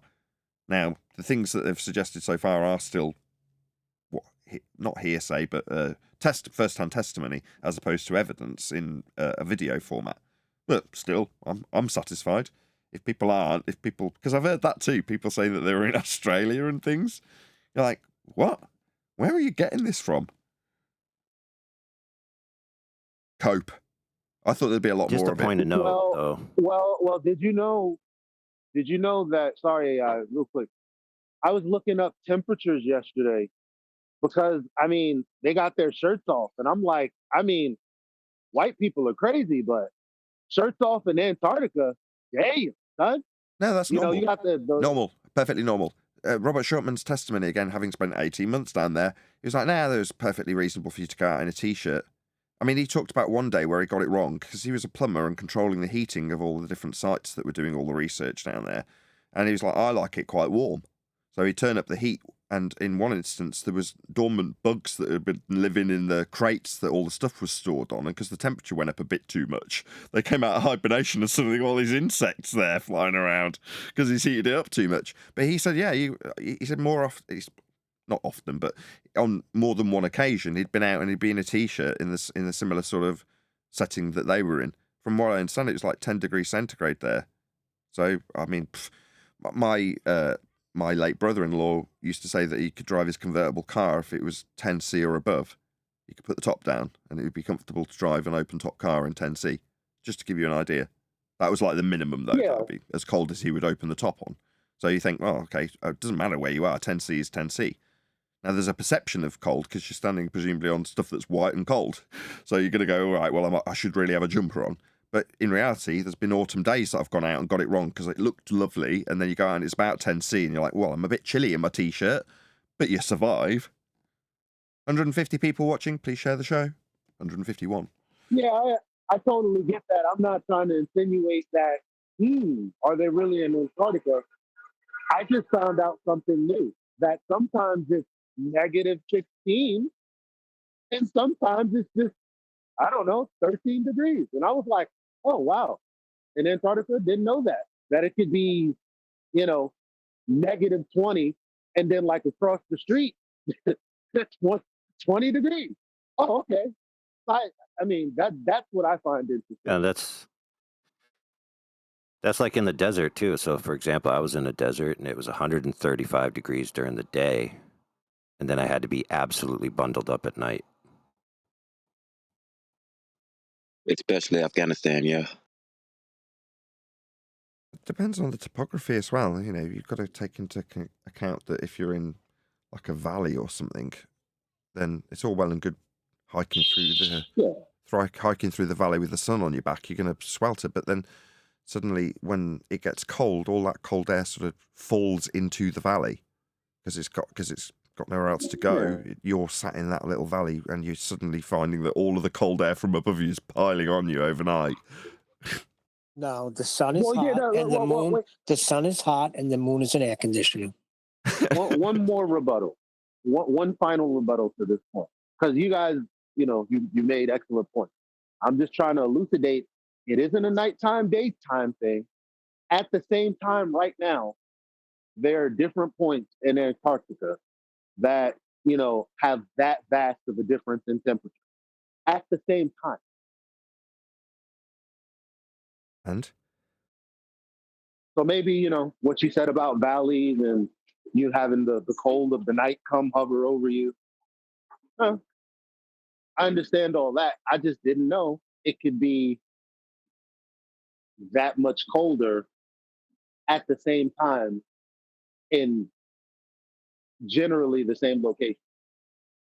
I don't know about generally in the same location, but yeah, there's different temperatures in different places. That's fine. Not in the same place, but you're making it like, well, they're basically the same. No. But anyway, moving on. Talking about the weather now. Come on, Eli, you can do better than that.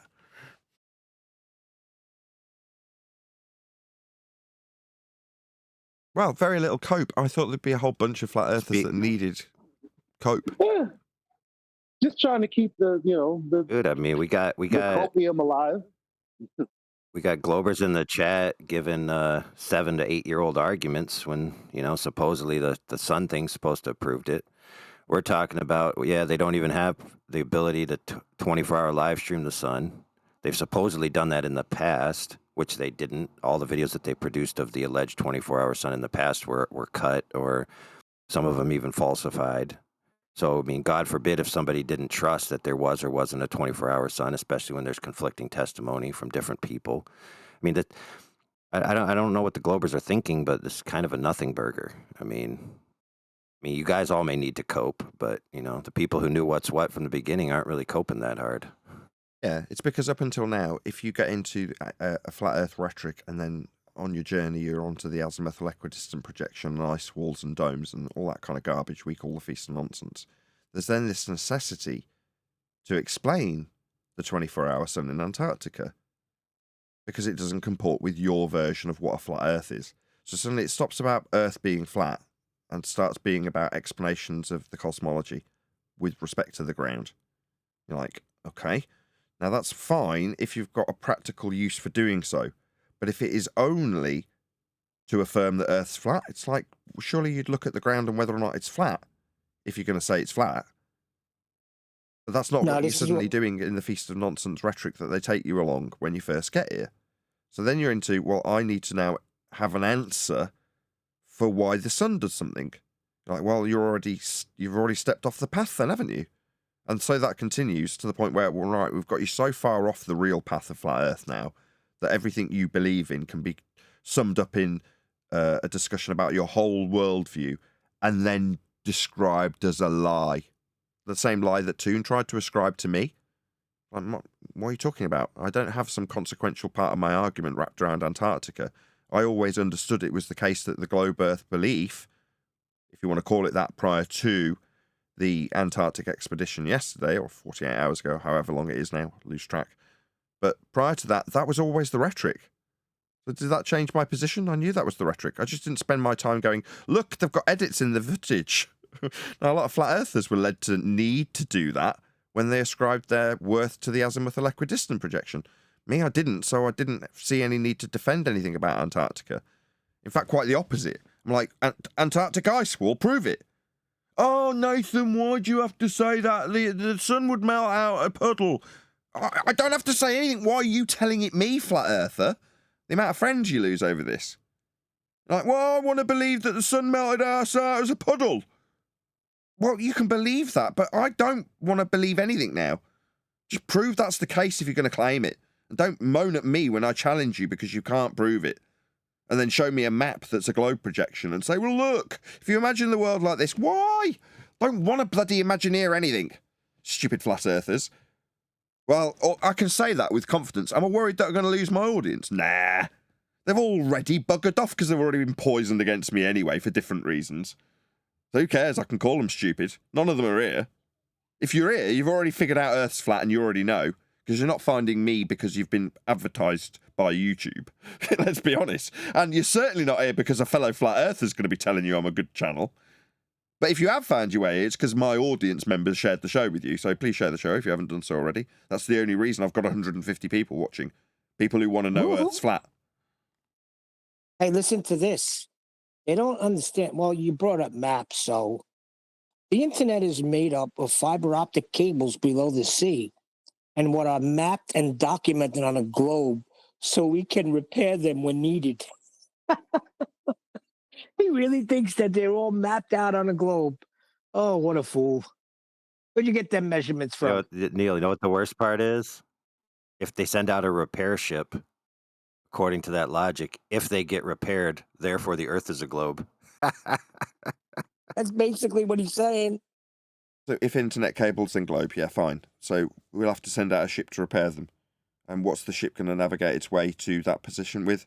Flat Earth information, flat Earth maps, flat Earth navigation systems.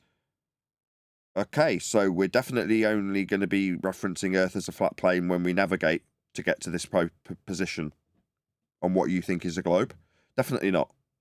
Because all of the measurements, same with Antarctica, shocking.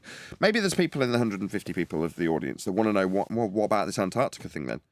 Oh, well, we already proved that they'd be utilising a flat plane when they got there. Brian approached Will Duffy personally and said, you could do this for a lot cheaper if you just want to prove whether or not it's flat. Get the pitch data. Don't fly down to Antarctica, just give us any pitch data. Now, I said wrong. I was incorrect. He should get the Antarctic data when travelling to there. Brian was like, no, he just needs any pitch data. And then lo and behold, we managed to find a source of pitch data, the NTSB. And it demonstrated beyond all certitude that the journey to Antarctica was over a flat plane. All of the measurements with respect to the journey, the actual practical purposes of getting there, were flat. The measurements, that is, Earth measurements, were flat for that process. What's that? They saw a light in the sky, and that's a light in the sky. But the practical navigation to the location they made this observation was flat. We can prove it with pitch data. Go ahead, Central. Also, he'll need a plane of reference to measure the depth of the cable. Yeah. Are you going to measure it below sea level?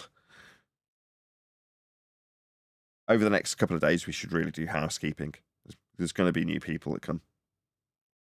Everything with measurements and height. I seen a video yesterday. We're talking about how high is that mountain? Can we get a height on that mountain? And he even went over to Toon. Hey, Toon, like a little puppy dog. You know the height of that mountain?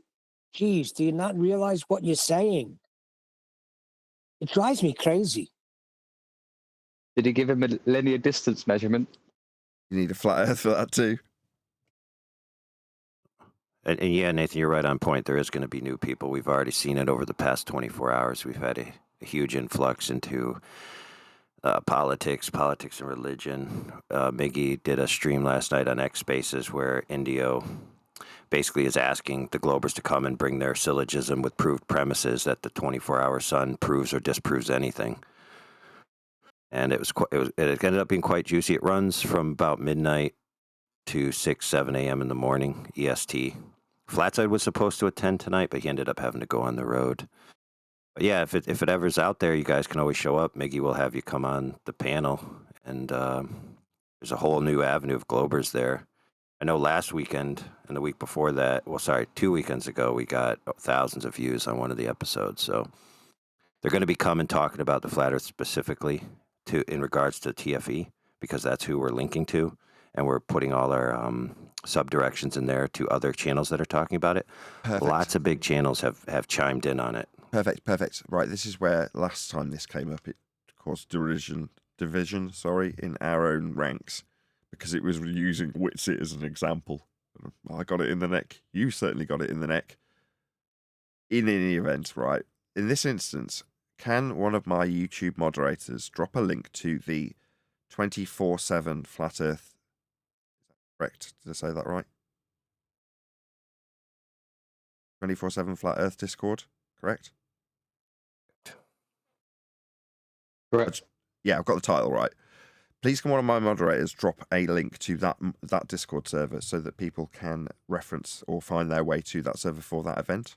It may or may not get put on YouTube by someone. I'm sure it probably will. You guys stream 24 hours, don't you? Yeah, we streamed it on YouTube last night as well. Perfect. So hopefully we had tons of comments of Globers coming in, guys we haven't heard from for years coming in about the TFE. You've got one of my moderators. They all take shifts, Nathan. The English go on in the afternoon, then the Americans and the Australians. We rotate 3 shifts. I love it. Awesome. Absolutely brilliant. Okay, cool.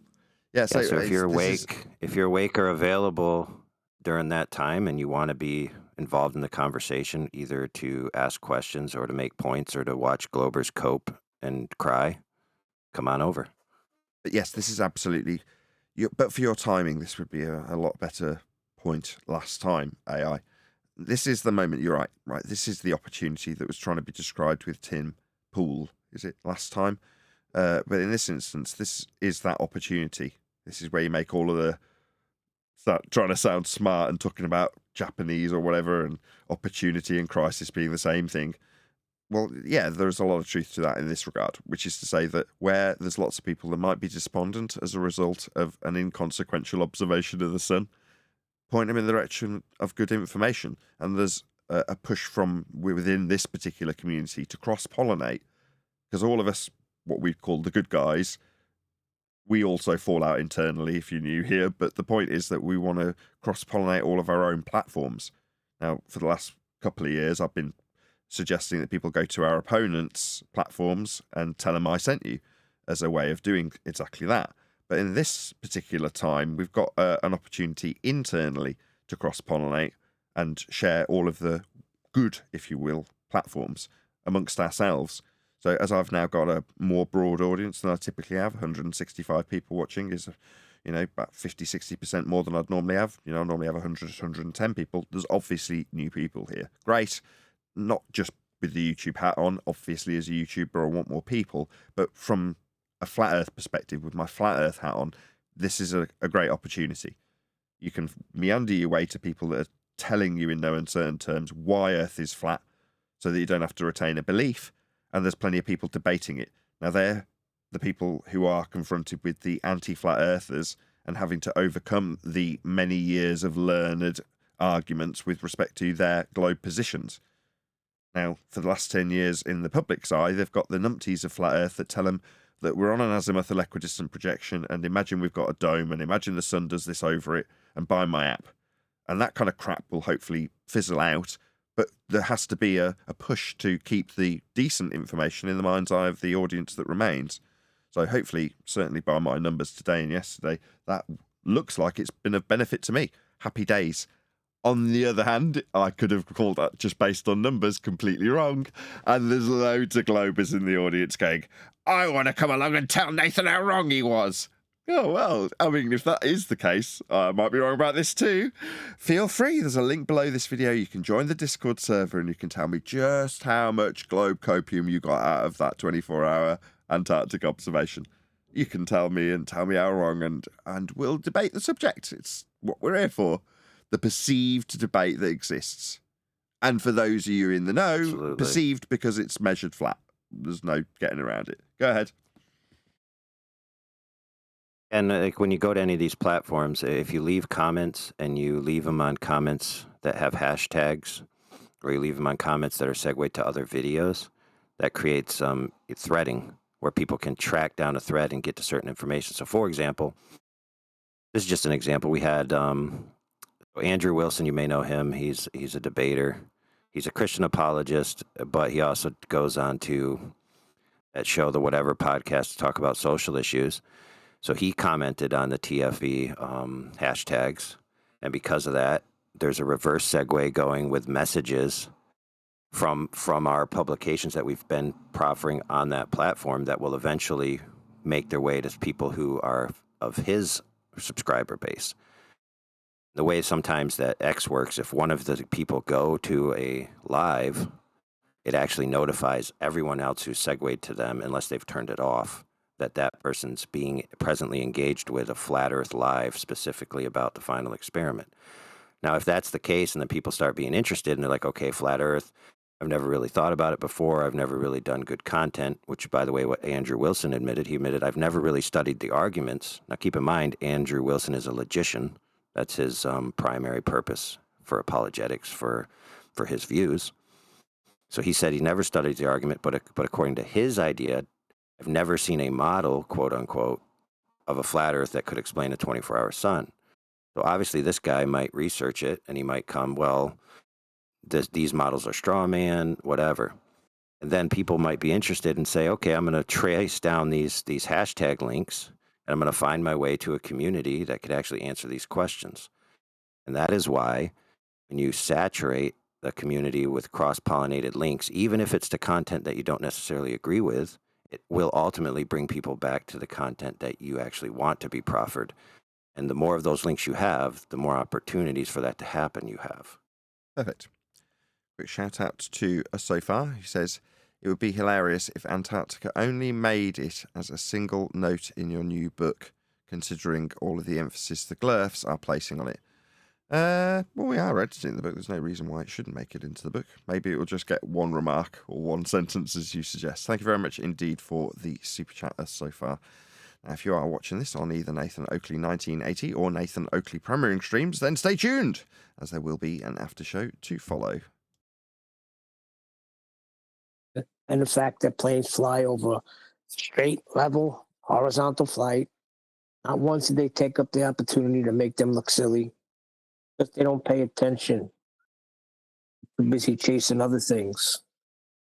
Kind of helped them. Like I said before, it's like somebody's drowning, you see them drowning, you throw them a lifesaver, they smack it away and call you a murderer. Exactly. I know exactly how that feels. The harder they try, the more obvious it gets for all of us. And it's the same as it's always been. And this has been handy and helpful in bringing people that are, even people who don't understand. Now they understand. We're working with a globe map. They're trying to debunk. Go ahead, do my work for me.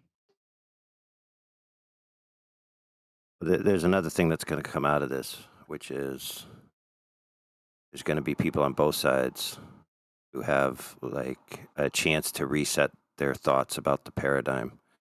And especially on the flat Earth side, they're going to be vulnerable, and there's going to be charismatic people coming in attempting to get them over to a new synthetic paradigm, which synergizes the sky with the flat Earth. Of course, all their claims are going to be conjecture at best, but a lot of flat Earthers will believe them, right? Because they either trust them or That's their they give into problem. charisma. Well, that's fine, but it's not just their problem. It's everyone's problem, because they're going to find their way back to our communities one way or another. If they're going to fall for, it comes a point when if you're going to keep falling for these stupid things, I mean, come on. What are we going to do? Hold their hands daily? They want the freaking fantasy. Let them have it. I'm at the point now with these. Let them go away. Let them have it. We'll do what we do. We'll say what we say. We'll lay it out there the way we lay it out there. You want to come, come. You don't, then have a good life. Well, that's fine, That's but just how I I take the feel opposite after all view, this which time. is I'm gonna bring the good things to as many people as I can. Like it's kind of like the ethic of Christianity, where it's Christianity isn't just wait for people to find you. No, it's the Bible clearly says to preach it to every creature. Doesn't say just sit on your laurels. Is that where it ends for you? And we do it here daily. I believe you. So you've now said something that I've already offered an opinion on, right? So it's well bringing people here, but you have been quite divisive. I don't know why I can't say that word today. With the people who are here, AI. Now, we could bullshit each other and pretend that you're not a bit of a prick sometimes, but you are. And what you've just said is correct, but once they're here, you can be quite divisive. Is that the right word? Yeah, dividing people. Yeah, divisive. So do you not apply that standard once they're there? Once you've got them there? That's what my question was. Well, I mean, the crucible of scrutiny is ever burning, right? So even among our own friends, right? We can't allow gross logical errors. Can't allow silly, petty kind of errors, right? And so when someone critiques another person, we should all be man enough to take critique without making it personal to the point of a bloodbath or a character assassination campaigns, right? That's when it crosses the should be line. able to handle it on his own. Who? Whitsitt should be able to handle critique on his own. I'm not talking about Whitsitt. I am.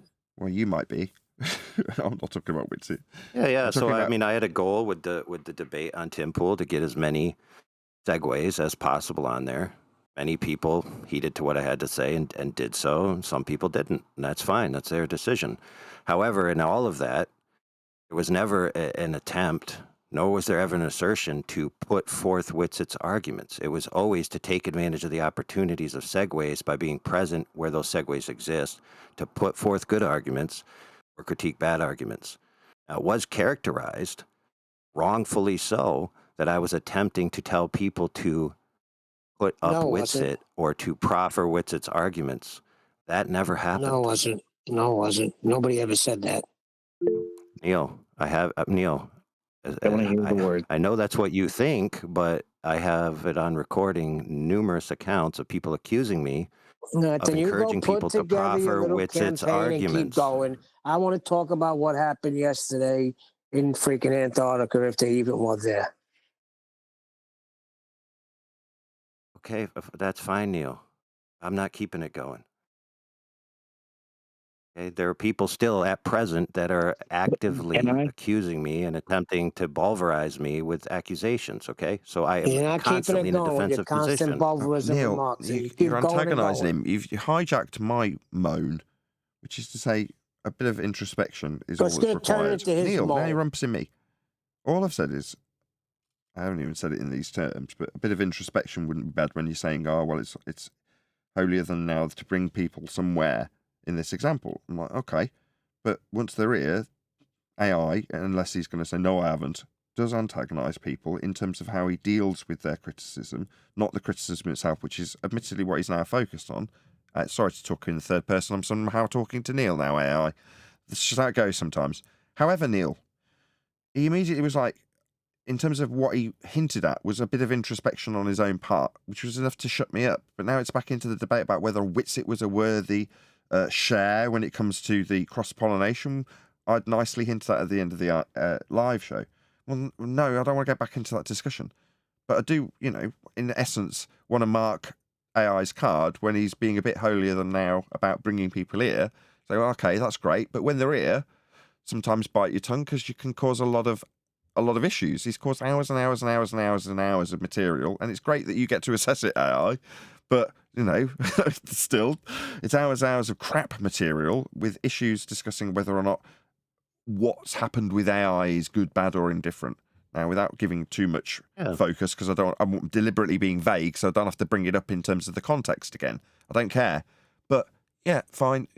If you can reflect upon that, we can move on. I just wanted to note it because you said about having a certain way of being when bringing people here. And all I want to reiterate again is that once they're here, hopefully you'll carry on that attitude. That's it. I'm done. Wish I hadn't said anything. Gotta be honest. May I for a second? You can wait for AI to respond. You're instrumental. Please. Just wait for AI to respond. I'm directly talking to someone by name. Okay. Yeah, I had that same conflict, which is I'm out there presently promoting platforms which I'm on, where at the present moment, while I'm doing that, there are things going on that platforms which are essentially adjudicating personalities and interpersonal conflicts, right? Rather than talking about the subject matter, right? So I'm well aware of that. Exactly. Well, exactly. So that's why this is an opportunity for me. Although we're in the after the show now, I've got bias. Brian's my mate AI, so in that respect, I'm going to try and defend him.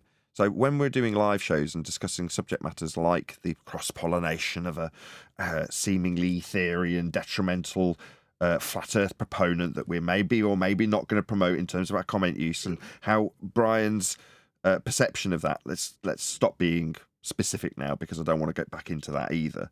But it's annoyed my mate. So from that point of view, I could just focus on that and take his side, but I'd just be called a hypocrite. It's a balance that I've got to strike, isn't it? Yeah. But I'm going to be clouded. I'm going to be biased towards my mates on a personal level, not in terms of what I do on the show. I hope I've shown reasonable balance. But in some respects, you do want to go, well, I do actually want what my instincts are telling me to do is side with my mate. That's what and have a go at you, which I've not done. And I hope I won't have to do that unless it comes up again and it, seems like it's necessary. But I don't want to have to feel that way. And in many ways, you could see this as me moaning at Brian because he's made me feel that way, like I should have to defend my mate. And that's instinctually what I want to do. I'll be honest.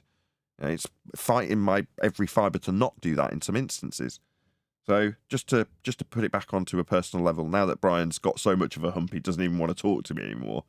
Yeah, it's one of those that you think, okay, well, you've got every right to, because every step of the way I've wanted to back him, and he's now aggrieved that I haven't.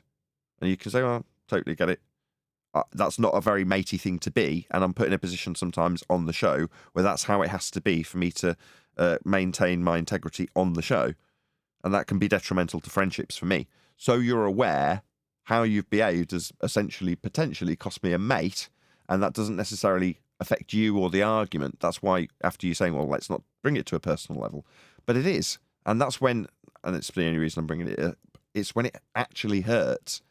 Same with Jaron, same with Witsit, same with anybody on my side that I've, not really Witsit, I've never really been Witsit's mate or interacted with him on that level, but certainly people like Jaron and Dave and Bob when he was alive. When those people stab you in the back, it really hurts. Now, Brian in this instance hasn't stabbed me in the back. He's got a grievance with a third party who's also part of the show. And as an intermediary, I'm seemingly ineffective no matter how many hours I can try and dedicate to it being exposed that you're a liar, for example. Nothing's achieving anything. I'm not winning in the friendship game in that regard. Does that make sense? Yeah. Well, perhaps it's ineffective because there is no evidence that I'm a liar or a fraud. Maybe that's the problem. I can perceive why you'd be seen that way by Brian, and he's laid it out to me. And as anybody else can watch in the hours of footage I'm moaning about not being good material, that in those many hours of footage, there is a perception of your scumbaggery towards Brian and Adam. Adam's got over it to a certain extent, right? He's still going to cut you up and tell you, if you comment on the show and how it's functioning, he's just going to cut you off every time until you're like that dog that's being slapped. That's like, okay, I won't do it anymore. No, I'm fine with it. Like, for example, the last time he tried to do it, it actually made me look awesome and him look bad, and QE had a big laugh about it. I mean, so I don't know what he's trying to prove with that. Well, maybe, but regardless, Adam and Brian are both good guys, as is the case for almost everybody who comes across the door. They've both levied direct slanderous accusations against me, which they still have not yet provided evidence. And every time I try to defend myself, I'm looked at as if I'm doing something wrong. That is a bad look for supposedly a platform that has very high standards. Okay. Yeah, I get it. Like I say, I've allowed Brian to offer as much opportunity to expose lies as he could possibly want. And as far as I am concerned, that's as much as I can offer to Brian. Here you go. Have the floor. That's it. Right? Yeah, but now, keep in mind, it's not over yet. What I'm convinced of and not convinced of is irrelevant in this scenario, right? Your point, not mine, which is why I've taken this liberty, is that we should focus on the arguments, not that. Now, I can do this now, hoping that I can draw a nice line underneath it. With you, at least. We'll see how we get on. because of what you've just said, right? This isn't relevant. It's not the arguments. It's not why people have come here today. There wasn't 150 people here today because they wanted to hear about whether or not we have an internal struggle with one of our members being perceived as a liar, painted as a liar, or actually being a liar. It's not relevant. Who cares? It's like I said it today about Toon. Okay, yeah, what's that audience? You actually know I'm a liar because Toon said I was now. Okay, Earth's measured flat. In other words, don't care. You want to see me as a liar? I'm not saying you are AI. I'm just saying that if that is the perception for me in my example with Toon, so be it. Doesn't change my argument, and that's your point here, isn't it? Who cares? They want to attack our person. So how our interpersonal relationships unfold is kind of irrelevant to the audience, is my point. They want to know Earth's flat. They didn't tune into Antarctica to find out that Toon didn't get on with Witsit. I mean, there's going to be a certain number of us that are just interested in drama, the most lowbrow of us all. They're only interested in the interpersonal relationships. And they will respond well when people attack other people's character.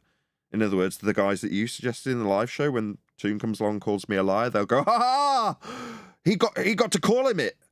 So he is. Yeah, you're dumb. Go away. Good. Believe I'm a liar. Well done.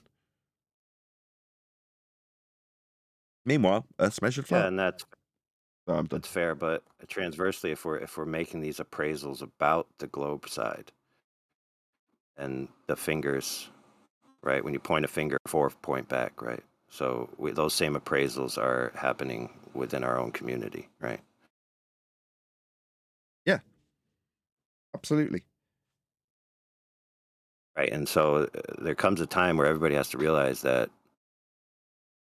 if certain people are pushing accusations without legitimate evidence, calling into question anyone who questions their ability to present evidence, which, by the way, supposedly hasn't even come out yet because we've been promised that this alleged evidence is going to come out at the 18th, even though it's available now. Everyone go subscribe and become a member of Nathan Oakley 1980. Thank you.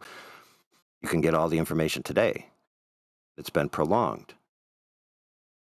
Now, sadly, I've been curating all the information myself, cataloging all the points that were made and where there were errors. And the sad thing is that Brian and Adam are just factually wrong. And if they insist on pushing past today that I'm a liar and a fraud, you're the only one pushing. for whatever Nathan reason, just tried to move out of the no, way, and you're no. bringing it right back. I'm telling you it's not over, Neil, because there's still We things know coming that. out, dude. We know Oh that. my goodness, Neil. We know. We Be know. all right, It's not brother, I over. promise. It'll be You're all this right, dude. great AI. Hey, Great. notice how when I'm AI attempting to overlord. get to the point where I'm talking about presenting the facts, Neil, you have to interrupt. Why is that? Nathan just said they're not here to listen to this. They want to hear about flat Earth, and you're going to continue on? Well, you're dragging it out now, Neil. By that standard, you're now dragging it out, Neil. Neil, don't you want us to move on? Let him just go on. Okay, AI. Go ahead. The floor is yours. Neil, what I'm saying is that I have every right, regardless of the greater whatever anybody thinks about, to defend myself against accusation and hold people who are accusing me to the very standards that they measure out. That is what I'm going to do. Period. Now, in the meantime, that without those accusations flowing and I don't have to defend myself against them, I'd love to talk about flat Earth. How about we do that from this point forward in the show? I agree, Neil.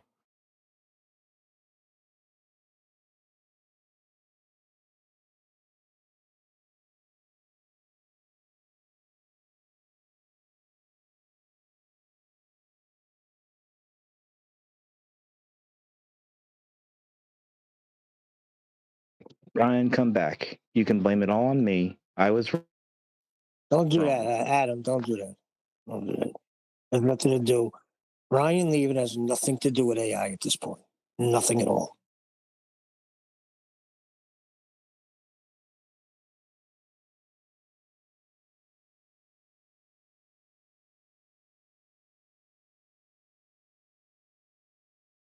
So why is Brian gone then? That's his business. You want to contact him and ask him, you're free to do it. Fair enough.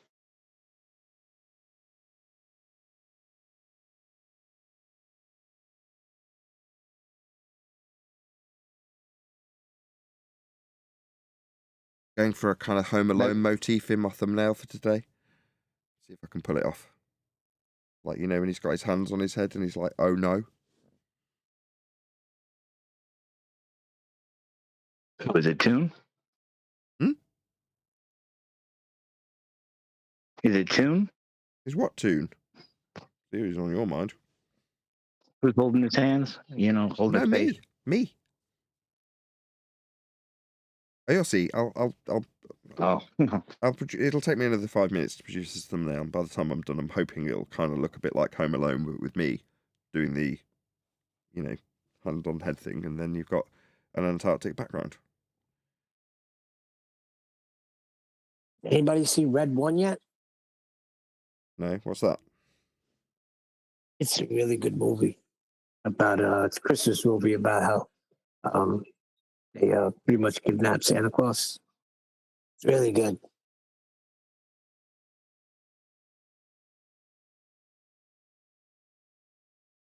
The Rock is in it. I know that much. Yeah, him and Captain's in it. Captain America. Chris Evans. Yeah, Cap. Well, actually, he's Cap. He's the Human Torch. And who else is he? He's another superhero, isn't he? Which I think that's wrong. If you play one superhero, that's who you should be. You can't play multiple superheroes going from Marvel to freaking DC. That's confusing. And that's just a thing. Johnny Blaze, I think. No, Johnny Blaze? No. But the Human Torch and Captain America, they're both Marvel. Yeah, but there's one also who's the other guy? The Rock. Hold on. The other guy plays Green Lantern, and he also plays Deadpool.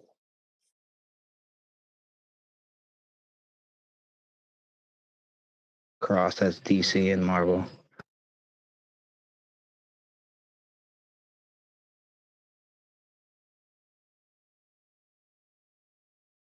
Green Lantern in the movies. I remember that was I hated that. I hated that.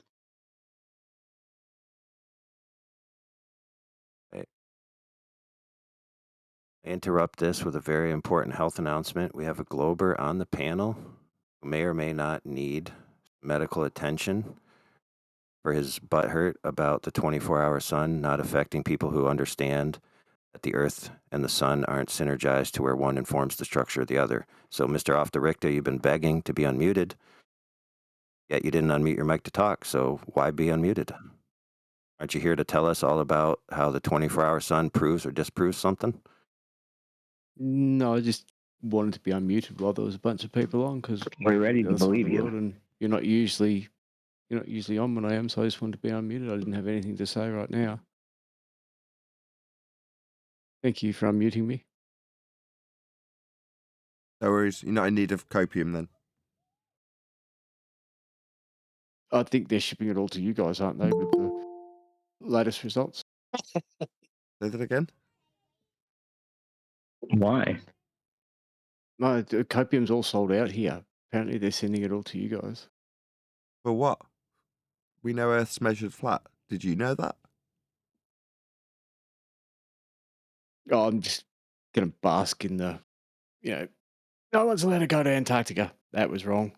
You get turned around and shot at. That was wrong. There's no 24-hour sun. That was wrong. What else are you wrong about? I didn't say any of those things. Do you have quotes?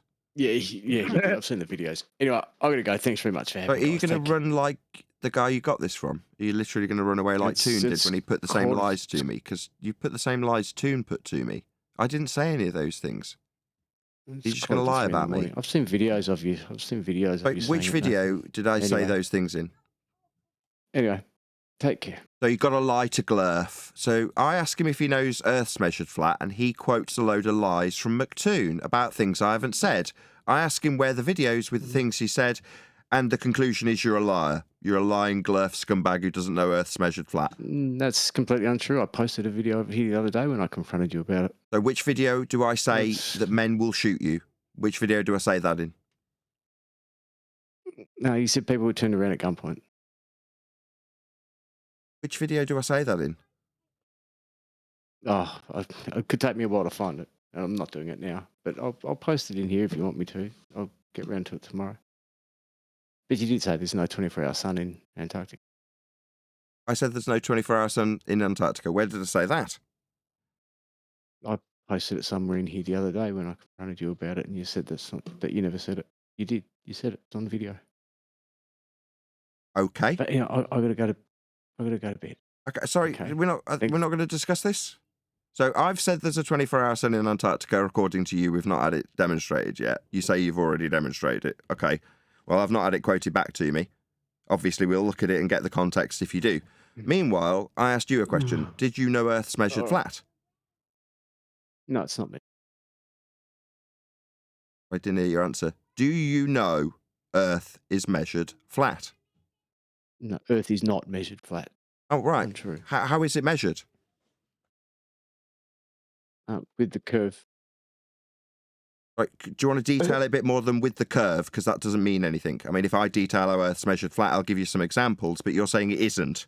So perhaps you could enlighten me about how it is measured then. About how you go about measuring it. Is that what you're asking? You don't understand the question?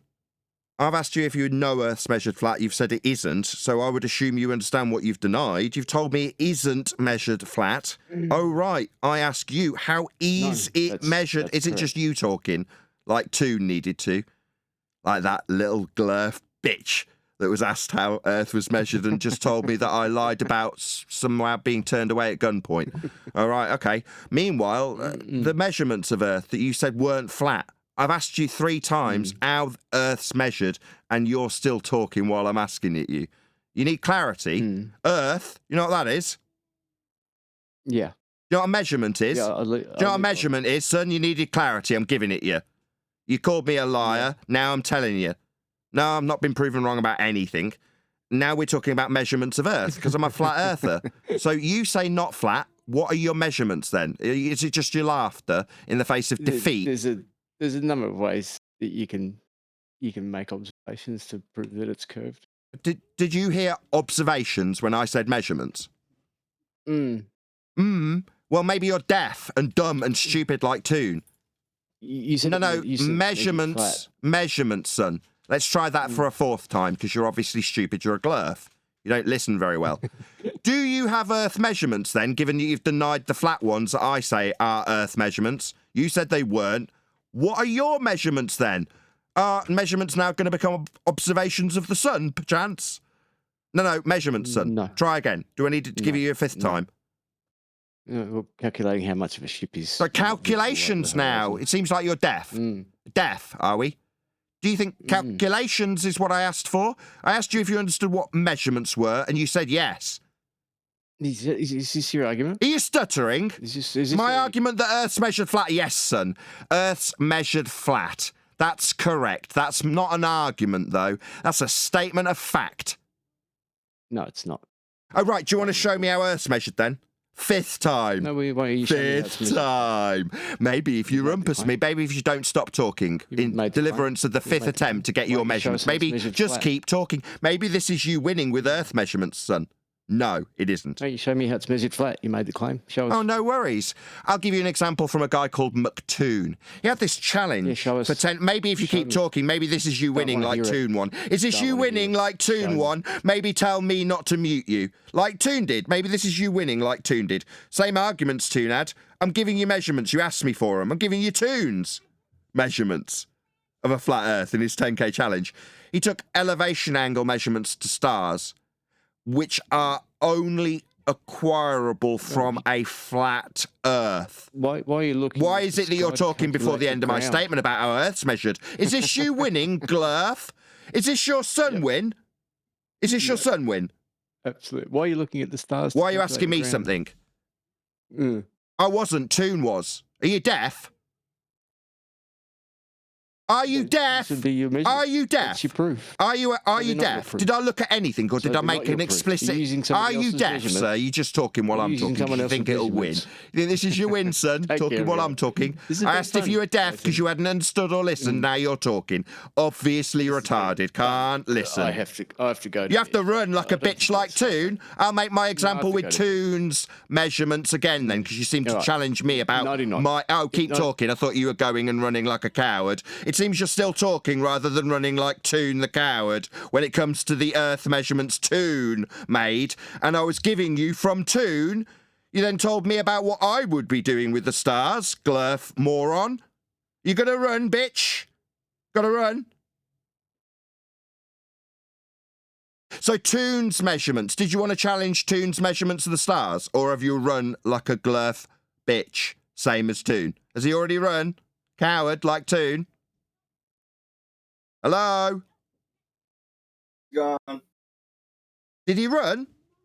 What a shock. Yeah. So he's gone. So at the exact same point that Toon ran? What a shock. Well, it's just... I was going to offer him Toon's measurements. I didn't get a chance. He seemed like he wanted to know about the Earth measurements that he denied were flat. And when it came to me giving him Toon's measurements of a flat Earth, he wanted to tell me that I was doing something with the stars. No! No, if you're going to come in with a Toon-esque rhetoric about how I'm a liar, because somehow my declarations about armed guards at Antarctic's gate somehow disproves the measurements that Toon took? No, Toon ran too, because he's a coward glurf who needs to measure a flat Earth. And no matter your sun-amusing observations that they are to me, we'll change those facts. Earth is measured flat. Run, little glurfs. Run, run, run. The funny thing is, when you tried to bring him Toon's measurements, he said, "Why are you looking up at the stars?" But he's looking up at the sun and gloating. Are they that stupid? I wasn't. Toon was. Yes. I wasn't. Nathan, we have Toon another- put 10k on the line for it. It wasn't me. It was Toon. I was giving him an example from Toon because he came in with a very Toon-esque accusation about armed guards and stuff somehow overcoming Earth measurements. So I put a Toon-esque example of a measurement to him, and then he ran like Toon did. Nathan, we have but another the irony- Fred Glover in the chat. Highlander. Highlander, good morning. Wow. Highlander's back. Highlander's here. I don't remember Highlander. Sorry, Highlander. Don't remember you. You'll know him when he You'll speaks. remember him. I've actually never spoken. What's up, guys? Hello, good to have you. It's We thought you were someone a else. different Highlander. Yeah, different Highlander. Sorry. How are you? No worries. Good, and yourself? Here, the sky is up and it requires horizontal plane of reference. Oh, I was going to Up say and how down. high a lander he was. Mush and I entwined.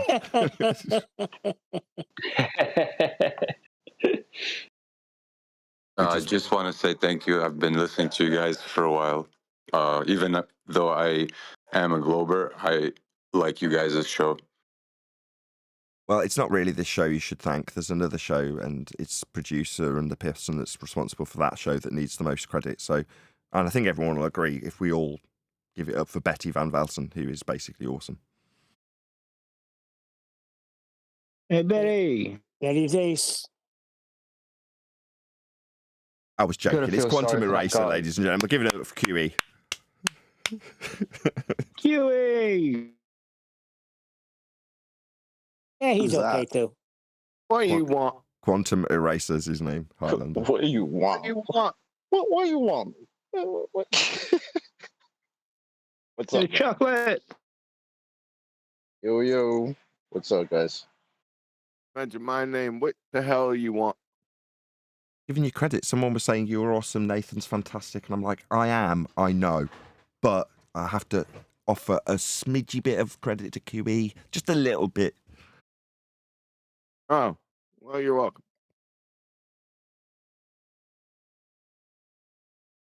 So we gave Betty all the credit. That's fine.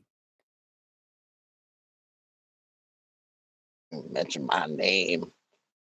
We got excited because we thought Highlander was here. Yeah.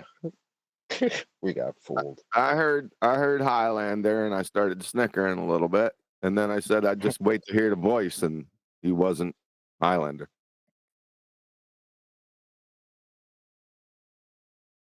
But they're both ballers. Is that guy a baller? Yep. Where'd he go? Yes, it's Still one here. that likes the show, though. How We're long gonna you see- been listening to the show, Highlander? For a couple of years now, on YouTube mostly, and then I found the Discord server.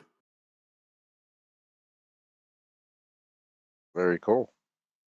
You mind me asking what is it exactly that's keeping you on the globe?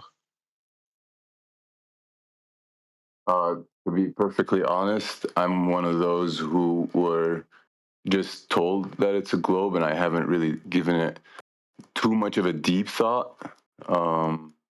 But I just enjoy listening to the topic, if that makes sense. It's like a guilty pleasure in a way. Okay. Very So cool. you've been involved in looking at flat Earth as an amusement for a couple of years, is what you're saying? Not you haven't been here specifically for 2 years listening to this show, right? No, I listen to also other like there are some channels on YouTube that have debates outside of flat Earth, but flat Earth is interesting to me that there is like the arguments being presented on both sides. I see. So you're under the misapprehension it's a debate about the nature of Earth, then? I do understand that in this show, you guys are. I feel like the majority of the people running the show are flat earthers, and which is cool because I've never actually met a flat earther in person. So it's a His refreshing question was twist. regarding the measurements, not consensus, my friend. Yeah, he's I right. understand. No, until you've made it here, presumably. How many have you watched any of my shows? Flat Earth Debate, the show. Yes, you have After Show and Uncut. Yeah. So I've followed it for years. Oh, okay. So do you know that Earth's measured flat then? I do not, but I've heard you say that. Yes. Okay.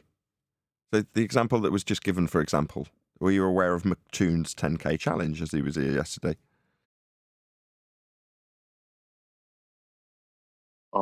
To be honest, Nathan, I am under the influence, so I don't want to say too much. No worries. We'll step off. That is beautifully really honest. I'll step off. I really immediately. appreciate you guys. I really do. No, cool. You're good. You're good. I love the honesty. Like I'm a bit shit-faced now. Well, I'd love to have this conversation. I don't want to do badly. That's all right. We got somebody in a panel member named Eli who's always under the influence. No, he's not. That's outrageous. Yes, he is. He forgets things from one sentence to another. Probably meant me. Eli's ace. Eli. Ugh. One time Eli was like, oh, I happened to be ripping a bong when I said that. And he was talking about some of the show. He probably dropped it in because, well, it might have an element of truth to it. He was just dropping it in to be funny. You know what I mean? Because he was coughing, I think. But he was just saying it to be funny. He wasn't saying it so that we actually label him like some wreckhead that's always out of his head. Stoned. Oh, no, he is. I don't think so, Neil. I've spoken to Eli for a number of years now.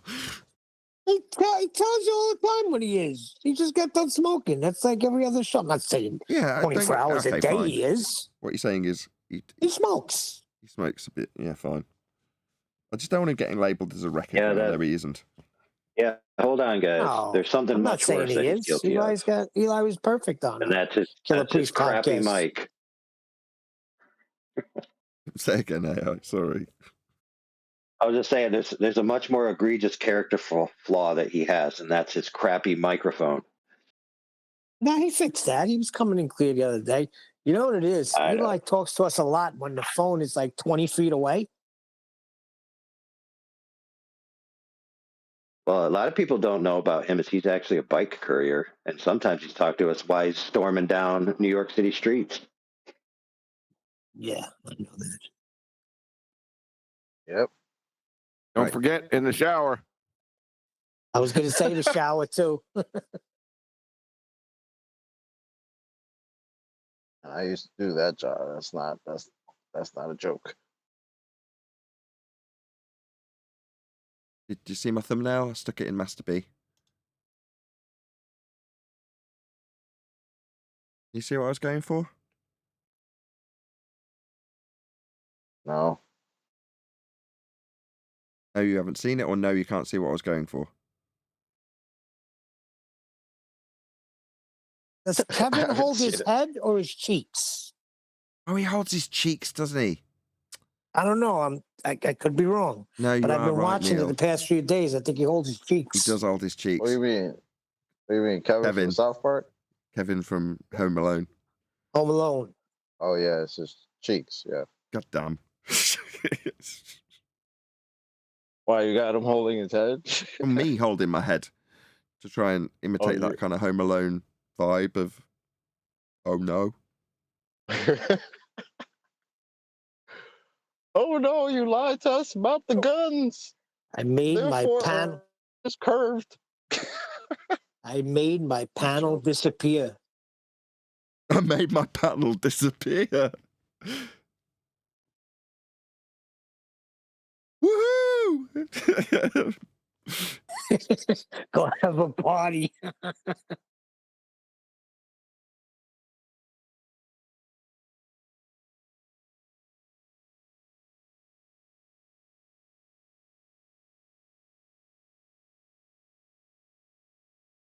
You got to feel sorry for that gentleman that came in here earlier. He sounded like he had an Australian accent.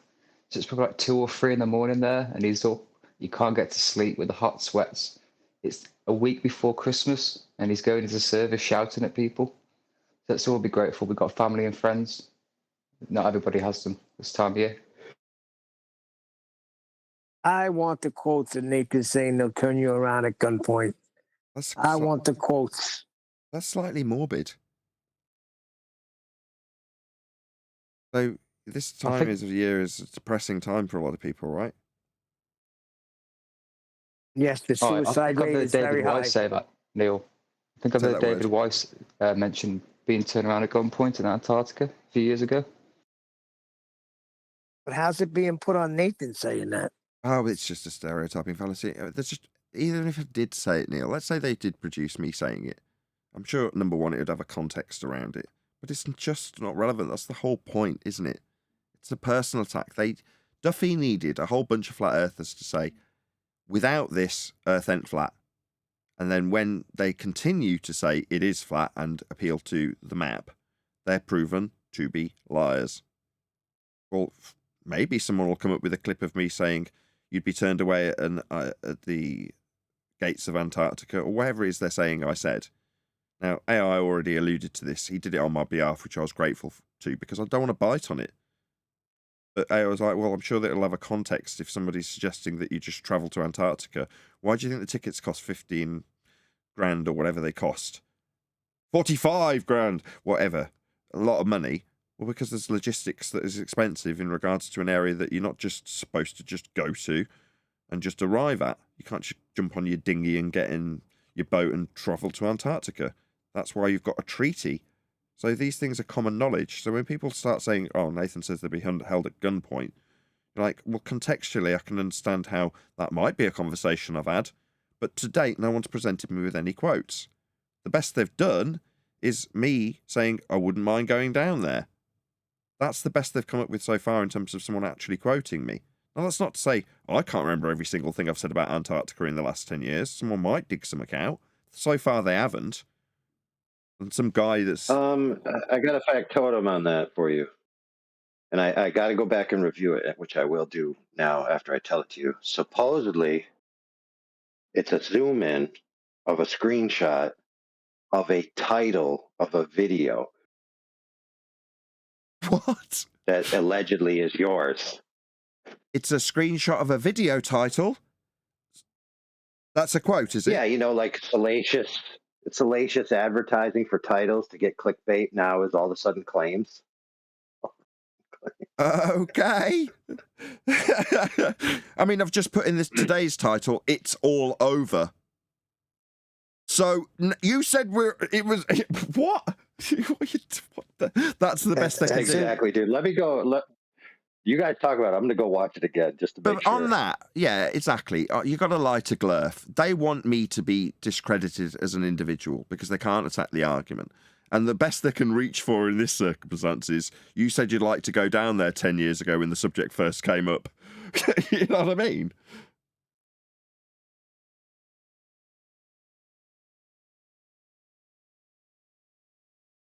I mean, I heard, to be fair, now that it's over, I did hear that it is very beautiful, especially when flying in. God's creation is awesome. That's what I was thinking. Maybe I will realise God's creation. Maybe I can repeat it too. Very beautiful when flying in. Realised creator. You had to go somewhere for that. Don't want to leave comments below. Won't be reading any of them.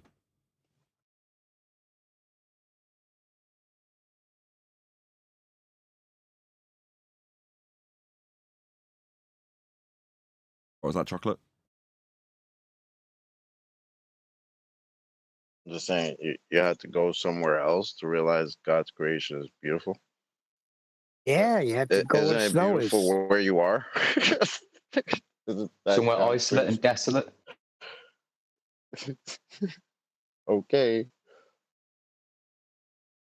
I just want to shout out the creation for allowing me to be here today. You got Whitson and Jerem walking around saying, it looks so flat. Yeah, even on the plane, when we're flying, everything looks so flat. You're a bit obsessed with this little quote. Did it seem like bad? Are you saying it seemed like bad acting or something? No, they're so freaking dumb. It's not bad acting. They're just freaking, they're not putting two and two together. Chewie's right. They're dumb shits. I can honestly see, Nathan, and it's a real shame. I can see Dave McKeegan ended up on Lotus Eaters as some sort of hero. They're going to be parading themselves now as the heroes of the globe, I imagine, after this. And if it's a documentary and they want to make money from it, they're going to need some arguments. They're going to need some drama. Because if they just turn up there and just film a sun, who's going to watch that apart from nerds? So they're going to need that. Maybe that was why there was an argument between McToon and Whitsitt, and we'll find out during the behind the scenes takes. Well, like you say, that's going to be Are we going to get like unedited video of this? So far, not so good. No, we haven't had that yet. So far, all we've gotten really, or that I've heard, was McToon saying, "I saw the sun for 24 hours." Okay, yes. Great. Globers say a lot of shit. They have for a while. We're gonna see that, or nah? All right, so it's from 2015. Wow. Digging in the crates. But why you need to see? Why you need to see chocolate? Hold on, Sasha. Just one sec. So it's 2015, October 8th, supposedly a YouTube comment under a video called Flat Earth Journey to the Ice Wall. And it has a picture of Nathan Oakley there.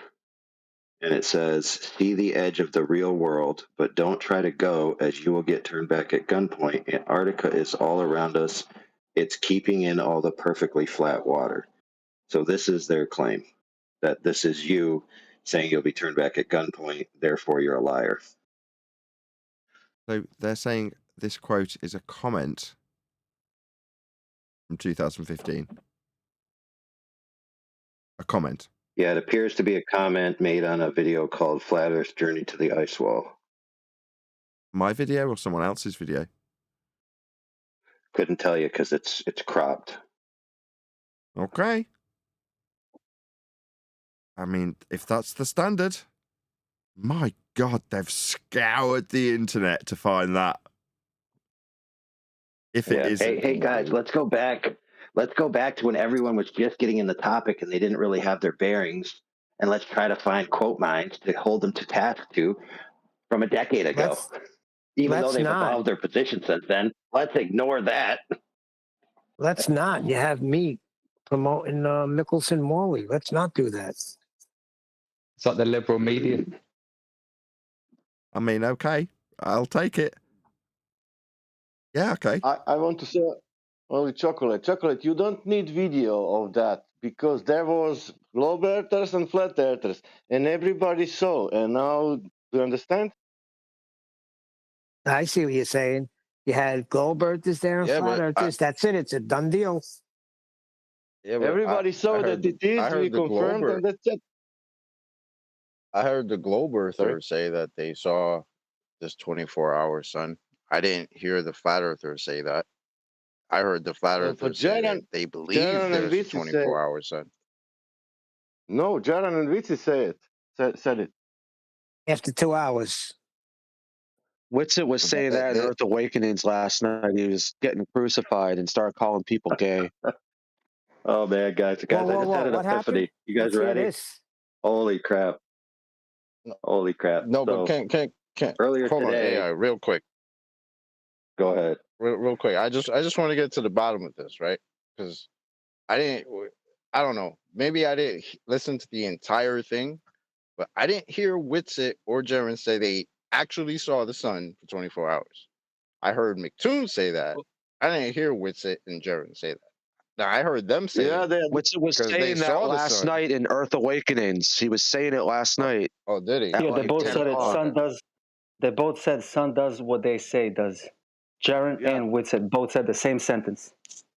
Yeah. The sun does what they say it does. Yes, that's what I heard them say in their little Meaning video. ballers. They said it before it had happened as well. Before it happened, their quote, the sun does what they say it does, end quote. Something weird about that. Dude, you know how open of a logistical statement that is? Very, very Weasley. Yeah. That holy. sounds off to me. And especially if they both said it, it'd be one thing if one of them said it. Sorry, I know you're trying to say. Was they held at gunpoint? Hey, that's an interesting rhetorical point also, Neil. Second time it's got mentioned. I'll make a mental note if it comes up a third time. Sorry, carry on, Sasha. Yeah. Also, Jaran said something that that AI map it doesn't work. With that, and you pointed out that Nathan that he did that 10 years ago, not now, with other arguments. Yeah, well, that's why they're so defeated, because the AE map is thrown out the window for them just yesterday. All right, so how does that put Jaren and Witsit at odds now? Because clearly Witsit said if he were to witness this 24-hour sun, that wouldn't mean the Earth is curved, and Jaren has clearly said the opposite. So does that put them at odds now?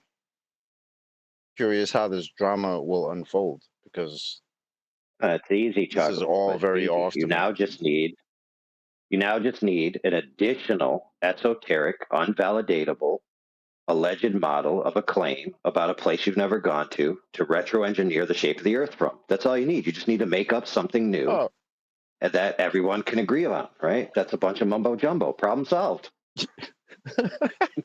I mean, that's what's going to have to happen, apparently.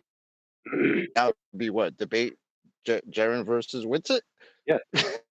Absolutely. So chocolate. There have been people in this community, that's what they want to happen. They've been wanting that to happen for years. They want a synergistic model, which both the Globers, the Flat Earthers, the Ethereans, and all the mumbo-jumbo esoteric geysers can agree upon. Because they want the kumbaya peace. We're all one world together. Let's all hug and have dinner together. With the flat curved surface. How will that work? The flat curved surface. Like the guy before was on when I came in. Nathan asked him, how They will agree on that at the end. It's not chocolate. They will have some model, how is and it there will measured? be surface curving in a flat way. The guy said, "How is it? How is it?" Nathan said, "How is it measured?" With the curve.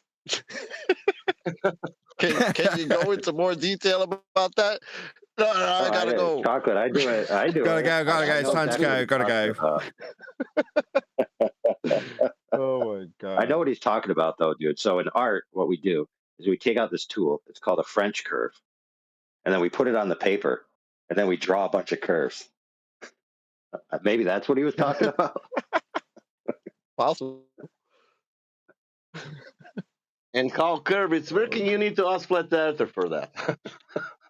He will explain with the flat measurements. And everybody's satisfied.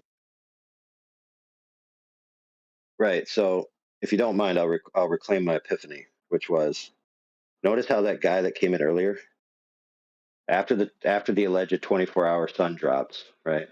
From his point of view, that's supposed to be the stake in the heart of flat Earth forever, and he comes back in with 2015, 2017 arguments. And then we got McToon here trying to find quotes from Nathan from 2015. It's like they're trying to go back in time. Like now that we've proven allegedly Earth can't be flat because we looked at the sun. Let's go back to our arguments from 2015. But does that make all their previous arguments null and void? Because they were very, from what I remember, they were very certain it was a globe before. So now that they're certain, I don't.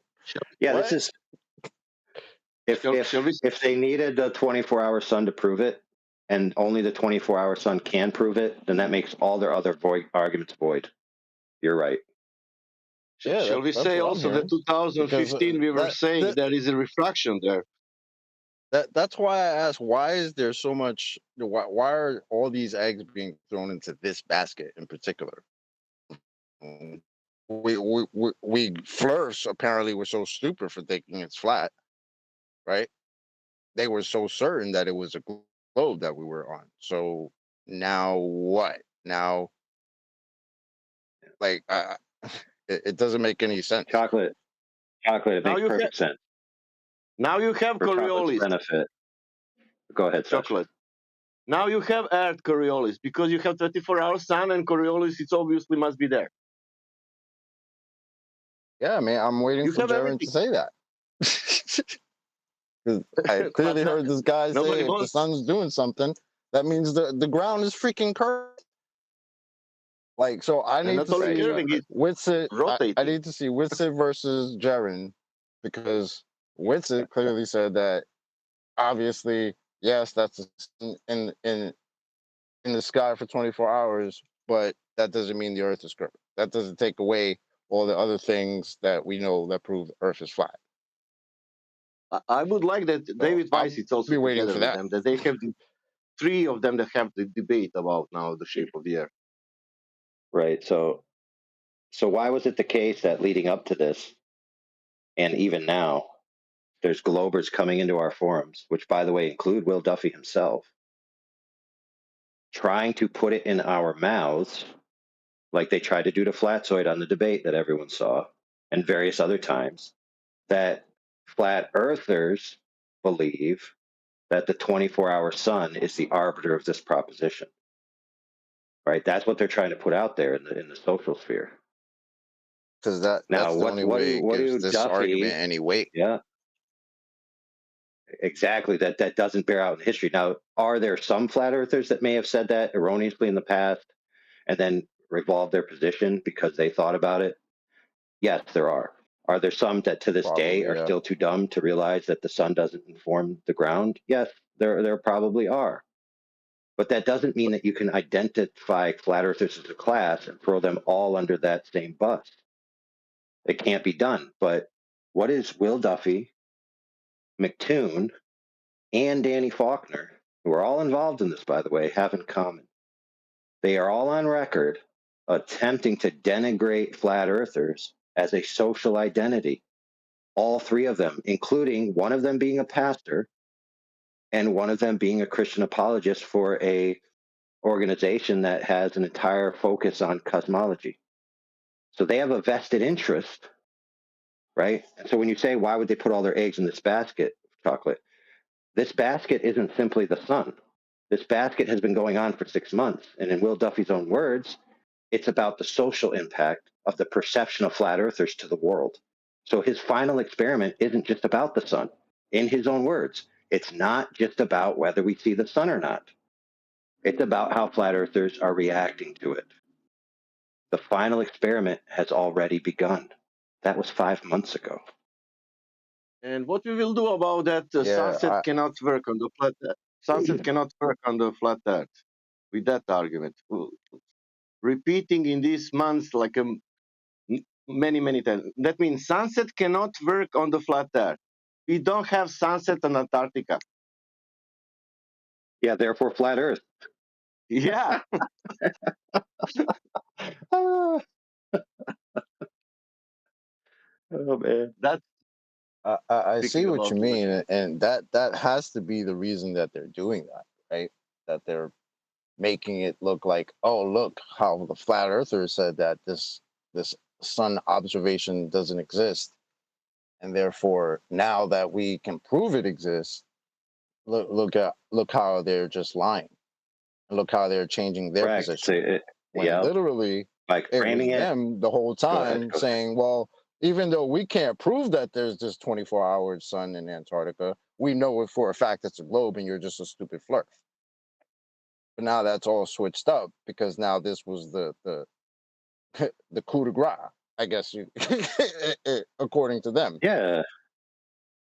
You actually made a good mathematical point there, Chocolate. If you actually design this in math with division and you cross multiply and get rid of the common denominator, right? You end up with lying and stupid equals flat earther. Because the other claims you can just cross out on their side of the math, and then the presentation that they're presenting to the world is flat earthers are liars and stupid. And of course, Will Duffy wants us to also believe that flat earthers are poor and can't afford a sandwich.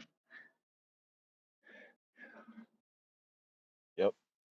It's a giant character assassination attempt. Meanwhile, none of them are presenting a logical argument that proves their point, and none of them are addressing any of the actual facts about the Earth being measured flat, navigated flat, built on as flat, targeting systems as flat, all these other systems as flat, and all of this other stuff, right? They don't even want to talk about that.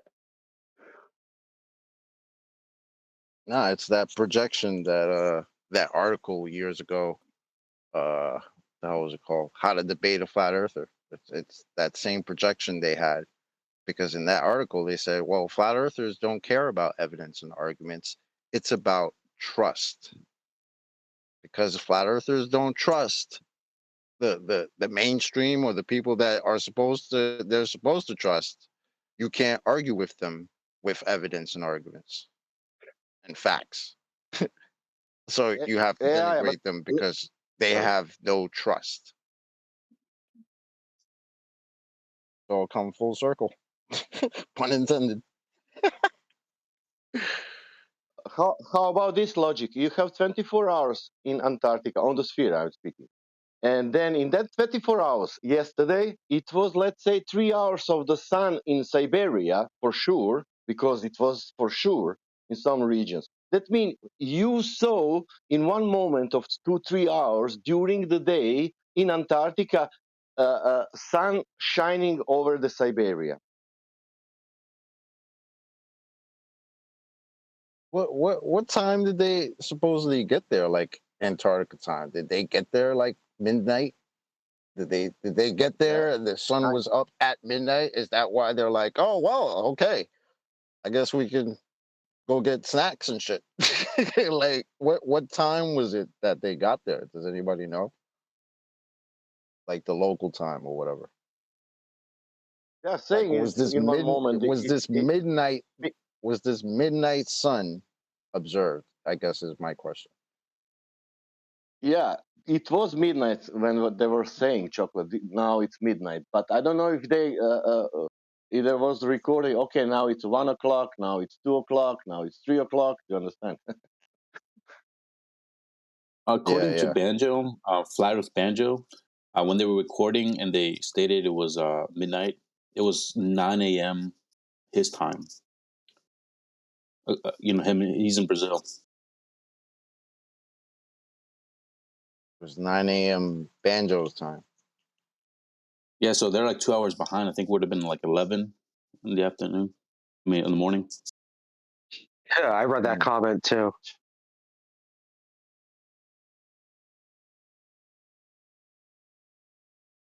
Yeah, Flat Earth Banjo thinks it's fake. They're faking the whole thing. So Jaron said that he has all time lapse recorded.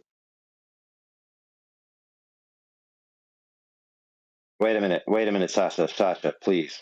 I need the rest of that news. Is he going to give us a Christmas sale? 50% off the $250? I don't know. He's approaching the camera and saying, "Here is my camera, and there is my time lapse of the sun." He said something like that. Is it free? So it's available now for free? No, wait, that he come back. He's there, man. All right, I'm confused, Sasha. That made no sense. He has Can you go try again? recorded.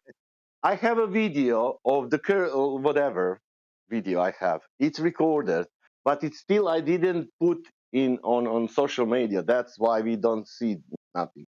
We have only their words, but they have materials. We will be next. We need to wait now. I don't know. It's up to them. I think he promised. Look, he could have changed his thing, but in the previous time he said he was going to give access to the stream for either $20 or $50, and then something way more expensive to actually be sent a data stick with it already loaded on it. All of his videos from his adventure down there. You know how it's difficult to have 24/7 something, every day, and something 24/7 only for one day. Fairly difficult with 12 people. To organize themselves because they organize everything to everything have live. Okay, we cannot do that, but let's say at least every half an hour, how to say, live streaming for 5 minutes. Okay, sun is there. Look at this object, and to understand, they need to have some reference. They need to put not only the sky. Right. So let's say they do a 24-hour live stream tracking the sun the entire time, validating their location and everything. What does that prove? Nothing, because now you need another to do the same thing, and you need to go and see how much day that will cover. 7 days, 35 days, and then you need to put it all in heliocentric model. Is that stuff working with the rotation and blah blah blah? Well, wait a minute.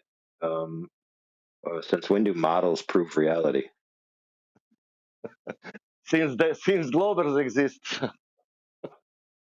Hey, you know what? Let's just shout out. Hey, guys, can we take a minute and shout out to some of the founders of the heliocentric ideas way back when they wrote their books? Because they were honest and they said, this is a model, not necessarily reality. At least they were honest. That's why Kepler and Copernicus they're genius, man. They put everything in the sphere. They are genius. That's why we believe. Were they scientific models? No, they're mathematical models. No, they're interpretive. Kind of like art. Basically art.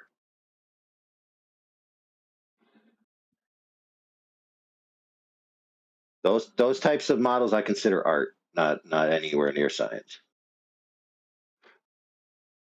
Victoria's Secret models? No, they're trying to better figure out where the lights will be at certain times. That's what they're actually trying to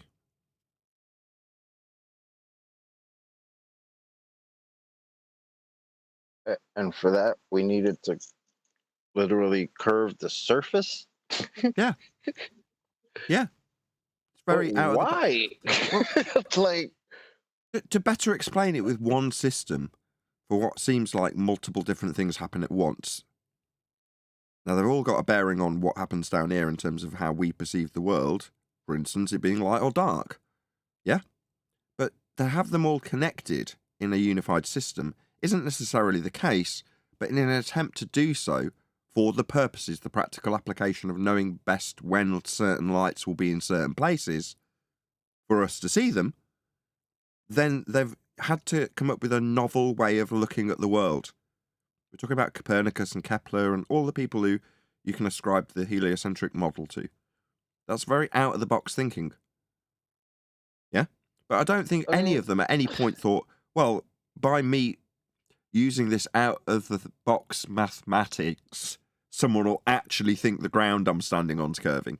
I doubt they ever thought that that would be the case. I mean, the mixture of looking at the stars and trying to figure out where they're going to be at whatever time, and then people on the ground making observations like, oh, look at that boat going over the curve. Like the mixture of the two coming together to make it a ball. It just, it's so insane to me. Instead of just taking the observations for what they are. Like, No. You're making it seem like these two things have been brought together by some singular genius, whereas it's not the case. It's far more organic. So, in terms of where and what the offing was back in the days for mariners and how they'd use that for calculations, they had smart men figuring that out and coming up with the calculations for that horizon-based mathematics, right? We then have somebody take that mathematics and infer that the horizon you're looking for, if calculated the way they've calculated it, could be inferred to be a position below surface level. Yeah? It's the same maths, exactly the same maths. So somebody at some point has, out of necessity, associated perspective with Earth curve and made the maths functionally match what is already in place. Now, that would be the celestial sphere, aka their globe reification, when put into practical use for navigation after the haversine. But ultimately, it's done out of necessity. So it must function. How can we make it function? So currently, we've got globe earthers that come to us that try and work their way around certain problems that come up as a result of that mathematics, right? Now, refraction, in terms of how nuanced it becomes over time, is out of necessity. It doesn't work right. Well, how can we make it work right? Someone comes along and fills in the gaps out of necessity. So a lot of the globe paradigm is, when QE says there's no model, what does he really mean? He means, well, all of the layer upon layer upon layer of apologies for the globe don't unify somehow into some singular model where everything's explained. Far from it. Right? What have you actually got? Layer upon layer upon layer of apologies. That's all you've got. So this, or any other example, is typically not all created at the same time. There's a timeline that you can create for some of the big aspects of it, like elliptical motion in orbits and things like that. But the rest of it, like refraction, is down to us. We're the ones peddling this crap to ourselves. We're watching it.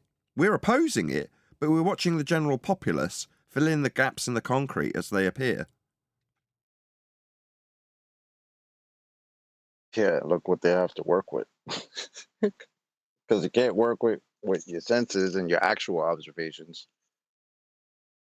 So let's work with the story that we've been told. Great. Sure. But your Andrew Thomas Youngs out there are working to make the paradigm function after it fails. So you know that woman that spoke to Wakey Wakey? We'll just change the model. Yeah, that's how it works. You make it reifiable and acceptable to a certain level, and when someone with more critical thought comes along and pokes holes in it, you fill the holes in.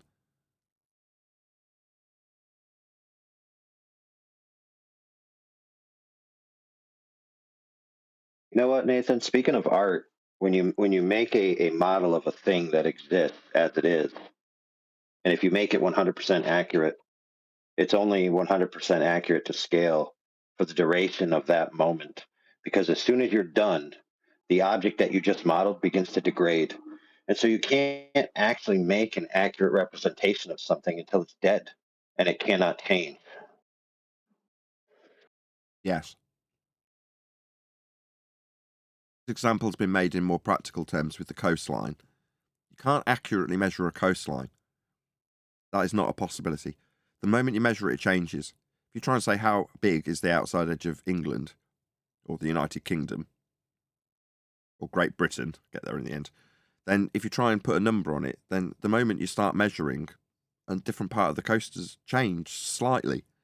So you're never going to get an accurate measurement, ever.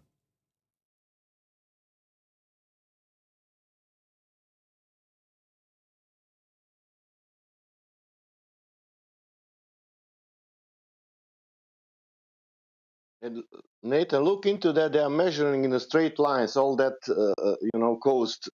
How to say surface? You can look into that how they are measuring it, and everything is off. Everybody knows that. Indeedy. It's going to be time for me to round out though, so with that I'm going to say another huge, massive, enormous thank you to both Discord and G+ panels for making today's after show possible, and of course a massive thank you to all of you for liking, commenting, sharing, subscribing, joining as a Nathan Oakley 1980 channel member and all that good stuff. I've been Nathan Oakley and I will see you all in the next video.